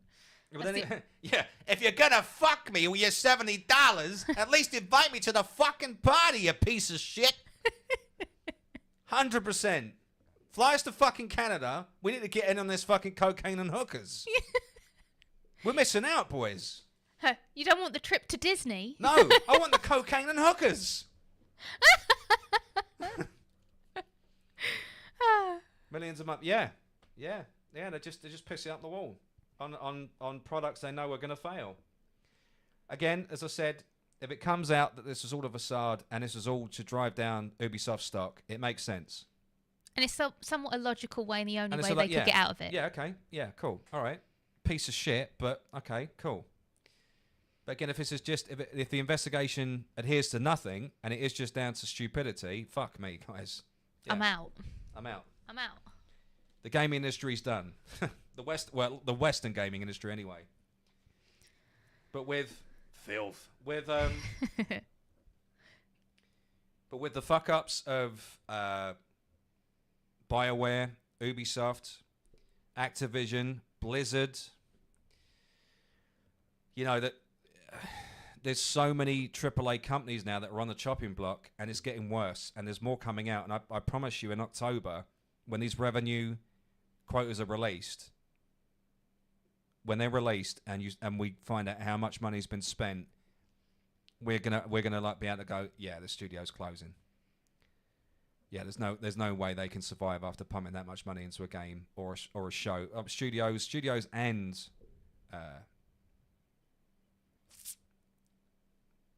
production, everything. Like it all just come to light, and everything will make sense. Yeah, as we said many times before, the proof is in the pudding, and numbers don't lie. And so far, well, it's all been pretty shit, isn't it? Because nobody's making any money. So what would be your opinion to all of this? Do you think that Ubisoft will potentially still go ahead as a company, or do you think that is the end of Ubisoft for you? I think they've got three options now at the point, at the state of play that they're in. They're either going to go under, which would be a shame, because Ubisoft has been around for a long time, and they have made some fantastic games. Definitely. I think we've all grown up with Ubisoft games. Yeah. Or they're going to be bought out, and the company that buys them out is just going to use their name. They're going to they'll fire everybody. Like the Ubisoft we know will be gone. The name will still be there on the game, but the company will be Evolved. No, it'll be disintegrated. It'll just be everybody will be fired. It'll be liquidated. All assets will be liquidated, and all they'll just be buying is a name. Because again, the stock is so low in price; it's worth nothing at the moment. $2 is for a AAA studio is insane. And/or they cancel all projects, get rid of their other studios worldwide, pull all assets back to Montreal, and it just become a one-game studio.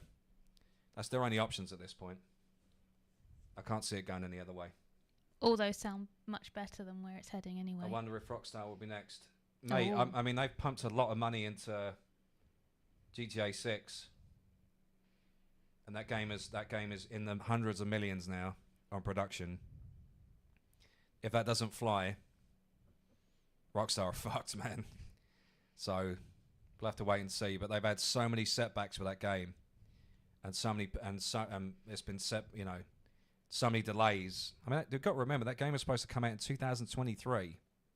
Wow, why did it take so long? Because I don't know. Fuck knows with Rockstar. But it's supposed to come out in 2023 initially. So 3 years late. If that doesn't scream issues or problems, I don't know what does. We can only just hope that games in the future... There has been hope with certain games that have been released that good games can still be made, but we're definitely needing to push more home that it is about the gamers that are the main heart and source of any release of game, and they're not listening. And now that they're starting to listen and realise, maybe it will make a certain movement or a different tide will come within the gaming universe. Ubisoft's problem is that they've got too many projects running at once. Defiance as well was another game they did this year. That's just completely dropped off. I don't hear about it. I can't even remember the last time I heard about Defiant. Anybody remember Defiant? The shooter? Anybody remember that? It was announced earlier this year. I think the player base has completely dropped off. So everything they released this year has been an astronomical failure. They've not had one win. And that's not... And that must hit them hard. Especially being who they are. Even a studio the size of Ubisoft, there's no way they can survive this amount of hits. That's 6 failed titles in a year. If you include Shadows. I mean, Shadows not out yet, but initial pre-orders would... Yeah, it's fucked. So most people won't be able to get jobs working. Yeah, so the same thing that happened to people working on other studios. I mean, I could just name 6 off the top of my head. well, they've worked on projects or worked for that studio, and the taint of the name has followed them on their CV or on their when they've tried to get another job, and then were unable to get a job because every game they made was dog shit. So it will fuck their careers, yeah, 100%. So what's your overall, after everything that's been spoke about and how it's heading, we can only wait and see how everything plans out. It just, what a train wreck. Just absolute mind boggle of information that's just leaked onto the internet this week. I think it shocked a lot of people when they started seeing all these articles come out. Because like you said, such a big company as Ubisoft, to have all these issues, we knew something was wrong. And this is just proving everybody's concerns. Yeah, and again, stuff like this will then have a knock-on effect with other big studios. Because studios that have had lots of failures this year will then also go under investigation. Because they will see a pattern. Because the Ubisoft... Ubisoft's had a pattern. And again, that pattern will then have a knock-on effect. And then other studios that have had the same pattern, they've had multiple failures, BioWare, will... it'll also have a knock-on effect, so then they'll also go under investigation as well. And a lot of those studios are under the tenure of Phil, Xbox Phil. I think it's going to come out very soon that he's a massive piece of shit, and we've all said it for a long time. He's not a nice bloke. And we knew it, like, as soon as I heard him get involved with the whole Mixer debacle, now that platform's no longer with us, I knew it was going under. Yeah. He's a piece of shit. If there's anybody that hasn't got their right place within the industry, they're going to be found out. It's time where people... I mean, it's fine. We'll just play Eastern games. Yeah. We'll just play Eastern games. I mean, Monster Hunter looks fucking awesome. I'm up for that. It was up for Monster Hunter next year when it comes out. 100%. I'm totally sold Hunter. on the It looks trailers amazing. already. So there Looks like a fun fucking game. I mean, isn't that what we should be playing games for? there is hope out there. There is hope for good games to be made once again.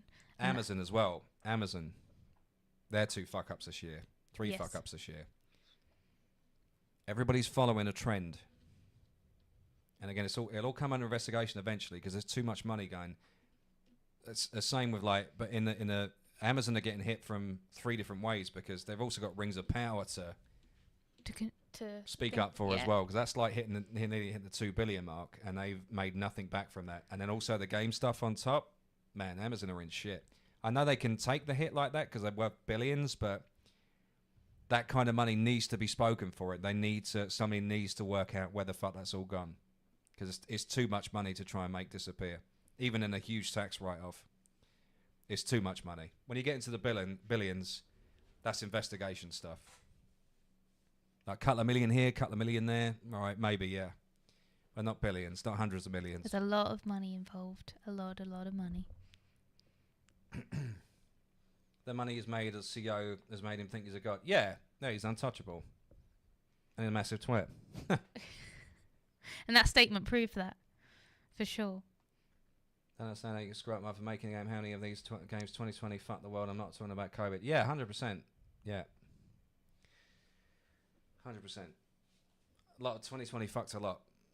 Movies, gaming, just how we operate as human beings, I think.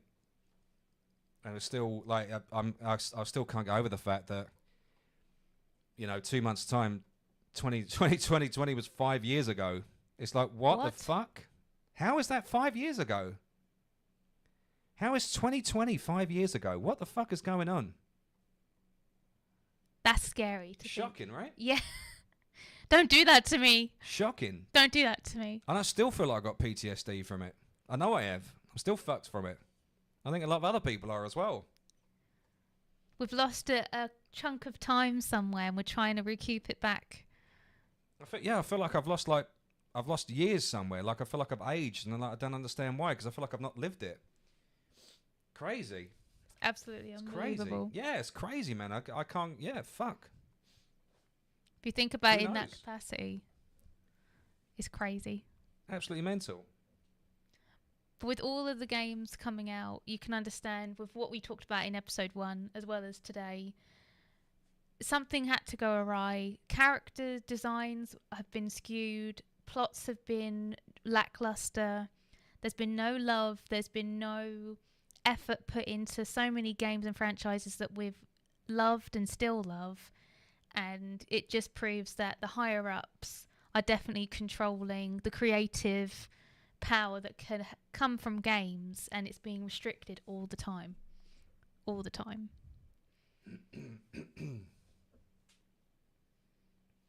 They mess up. Oh, well, was it the new world was just that new Blade server issues and they can't seem to handle Wii U servers. Yeah, well, that's all AWS, mate. It's all AWS. Again, Amazon. So, yeah. On a Yeah. lighter note, we've got to touch upon this whole AI gaming thing where you can make levels. We've got to talk about it because I thought it was absolutely fascinating. This might be the future in gaming. I know that you spoke about this briefly off of the weekly show, that I think would be a really cool thing to show the chat. I think AI is becoming such a massive part of anything creative, art, games, movies. I'm just waiting for when there's a movie made of just completely AI. I think that's going to be the future. This is insane. You can basically make your own AI generated game just from a few words and some discussion. This is definitely the future. This feels a little bit, you saying about the past, this is definitely the future. It's a trailer. Let's go for it. This was released earlier this week. To life, let me show you a concept video that stitches together some of our more exciting experiments in service of imagination to creation. Let's take a look. Hey, what if we made a game out of cardboard boxes? Yeah, let's do it. Make a maze of cardboard boxes. What do you think? Not bad. But maybe a little too simple. Make it more complex. How's that? What if we make it multi-level? Whoa, let's give that one a go. That's cool. This is scary. All right. Who are we going to play as? Make 2 characters. It's going to put with people out of weapons. work. Yeah. 100%. I mean, just with a few words, they've built like an entire arena made out of boxes. In real time. In real time. I want Okay, let's see. The pre-made characters. Here we go. I like this one. Not Now that my one. weapon- So using any characters out of the EA backlog, they can stick them straight in the game. Not bad. Not bad. Okay, that's cool, but how do we fight? Show me 1v1 combat options. Customize be a gameplay to your deathmatch. specific Right. specifications. You gotta find me first. Wait, what if we made it so we could only die from a grenade? Oh, now I'm definitely going to win. Add a rule that you can only die by grenade. I'm almost there. I've got something for you. On one hand, this looks Almost got you. fascinating. Nice try.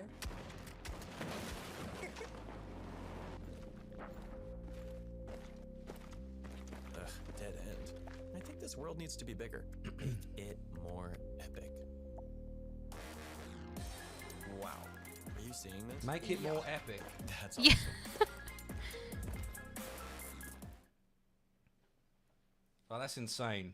Let me take a moment. That's just to like a describe tip some of more the iceberg transformative kind of thing. It elements was not finished embedded yet, in the video you just saw. and it's still obviously in the investor stages, so they're looking for investment for it, obviously. But that's frightening. Imagine like this is how games are going to be made by. You just get a bare bones with assets, and you make the game yourself and play it. But if they can do something that quick, how have the other games messed it up so much? If they can make something that fast, Well, it's made with assets that are already there. So the developer it would builds. make. Yeah, I mean, there's limitations to what the AI can do. It has to draw the assets from somewhere. So I guess the developers would make the assets, which you then build into your customized world. So it'd be like playing Lego Fortnite or Fortnite itself, because it's just assets that are thrown into the map. I That's like they how build the you maps. totally disregarded Minecraft. I know you don't like Minecraft. All right, but- okay, all right, Minecraft as well. Yeah, again, you just throw in assets and you build the world around the assets. So that I guess that's how the companies will make money on a project like this, is just keep throwing the assets in, which you then use to build your own worlds. But yeah, Cog's quite right. It will put people out of business. It's clever, but Because only so also many you don't make a lot for assets management or asset building. There's not a lot of money in it. The money's in the Precisely. marketing and the push of your IP. So yeah, people are going to lose jobs. It's a great idea though. I like the thought of it, like you said, exactly. But it's just, I feel like AI is taking over. Got to have some level of human creativity to something. AI can't make everything. It can't make everything. Well, this is it. This is it. Yeah, I mean, the AI has still not quite got the human flair, Yes. which always makes human, I guess, construction or the build machine better, because although AI is very intelligent, you need that humanity, flair, and passion, which then makes a project what it is. Because without it, it just becomes very clinical and stale. But yeah, again, great idea. I mean, if it like world building game, I'll be up for that. I'll give it a go. But again, it's still at the investment stage, so I haven't got investors for it yet. So this might not even get off the ground, but we'll see. But just seeing how things are evolving, it's kind of crazy to feel like we're getting closer and closer to the future. We'll be obsolete soon. Yeah. We've just got into YouTube, and AI will take over, and so all your presenters will be AI. Oh my gosh. There'll be AI, We will Optimus and speak. Cog. We'll speak like this, and this In is broken. Well, no, they don't even do that anymore, do they? It's so difficult to see. tell the difference between AI and real life now. Oh, it's scary. I don't like is. it. I They'll don't be like able to it. take our faces soon and then turn us into something Oh my god. weird. It's not even worth thinking about. Right. It's come up to that time, guys.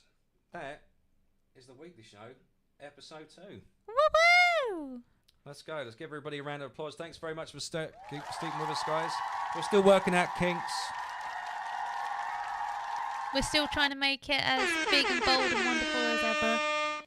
To everybody that hung out in chat, and of course to everybody that got involved with what we were talking about. Thank you. We really loved that. That gives us different perspectives, and that was we really do appreciate everybody turning up, turning in. Let me begin. This was a badass episode. Well, we didn't begin. We just listen. No, fine.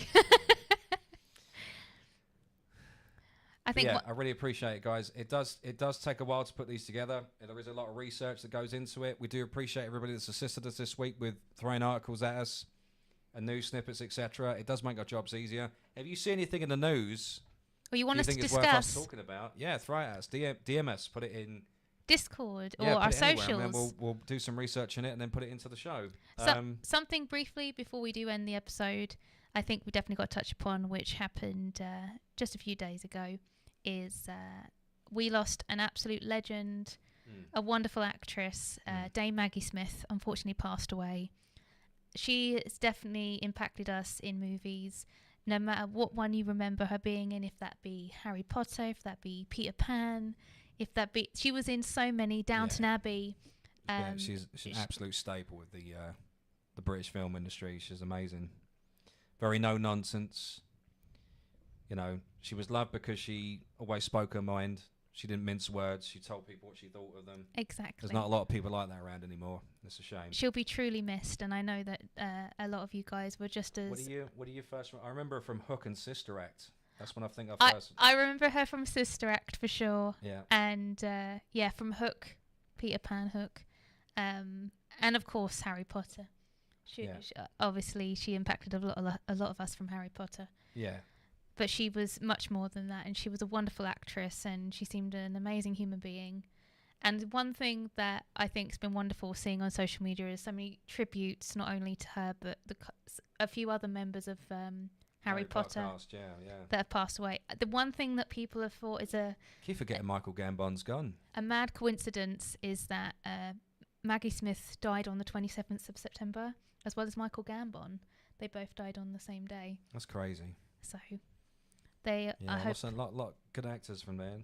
I Bobby s- Coltrane as well, fantastic actor. Alan Rickman. Yeah, Alan. Yeah, There's a lot from the Harry Potter cast now that unfortunately are no longer with no us. longer with us. That is a shame. That they are. They got. I mean, I'm not a big fan of the Harry Potter movies, but you can't deny that there's some fantastic actors in it.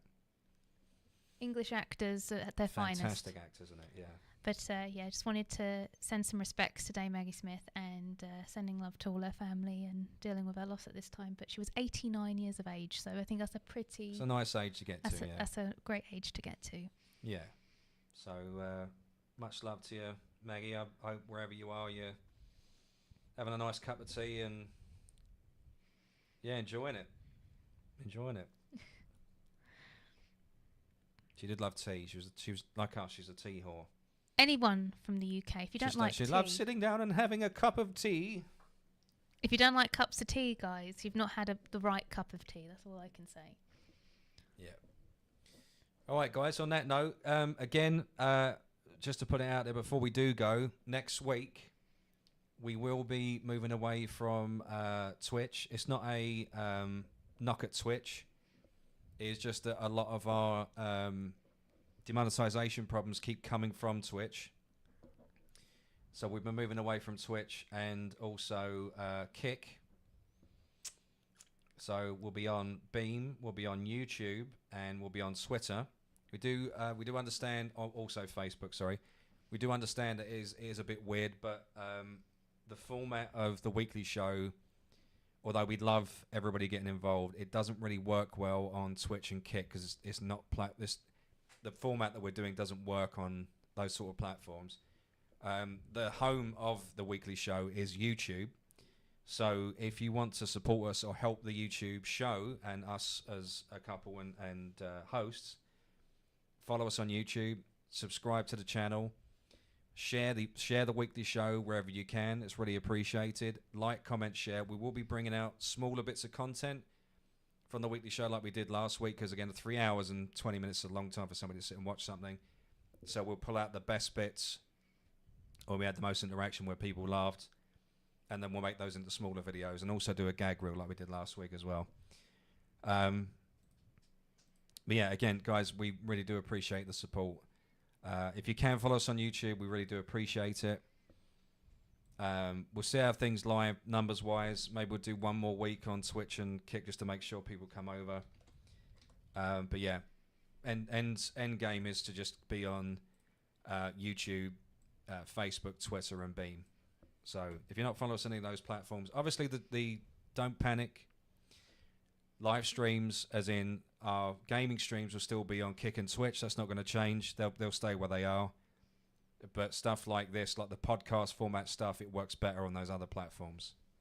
So yeah, and also not his fault, but a couple of people used alerts, etc., which we can't turn off, and it does give us demonetization. So we've now got to go for the rigmarole of cutting it out, remonetizing the video. It is a bit of a ball ache.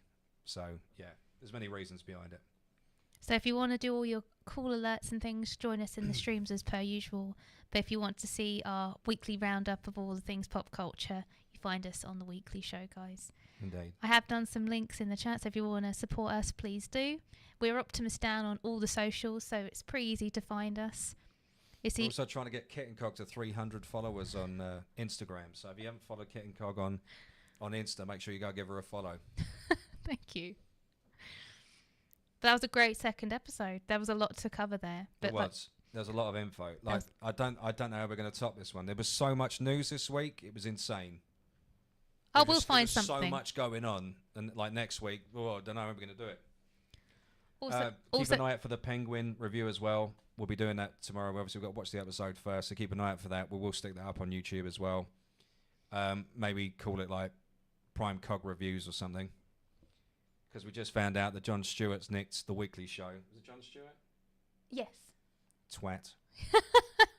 I did the weekly show first, damn it. You did. If you go back to when it was created, you said... If you go back to its creation, because it was in 2008, you didn't start doing a weekly show till 2013, so I've got the fucking... Yeah. The weekly show's Hours, damn it. But that was Yeah, we really do appreciate it, guys. Thank you so much for comments and reactions as well. It does help us go. It keeps us ticking over because it's a lot of information to get through. So we really do appreciate it. Hey, Jador, welcome in, man. Prince, we're not going anywhere. Like as I said, our streams are on the usual our places. gaming streams are going to stay where they are, so we'll still be on Kick and Switch. Because that's our bread and butter. That's where we make our that's where we get our wages from. But on Saturdays when we do the weekly show, we're going to be moving it to YouTube, Facebook, Twitter, and Beam. Because it suits a podcast format more than Twitch and Kick does, unfortunately. But yeah, again, thank you very much, guys, for tuning in. It's been a phenomenal episode. Love's been great. All we can do now is grow. Remember to like, comment, subscribe from YouTube. Like, you've got no idea how much that helps us out. It keeps us doing this. It keeps us in with the lights on, keeps us in the green, etc.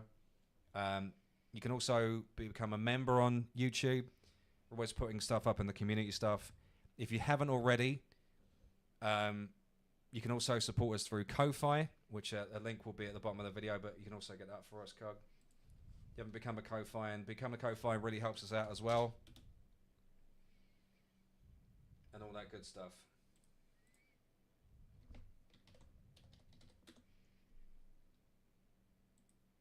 There we go, yeah. All right, on that note, guys, that's been the weekly show, episode 2. Really do appreciate it. Take care. Have a wonderful rest of Saturday night. We'll be back tomorrow normally doing our gaming stuff. Indeed. I guess this has been Optimus Dan. And this has been Kit and Cog. And we've been Sexy Bitches on Camera. I mean, sorry, the weekly show. Take care, guys. Much love. Have a good one. Bye-bye.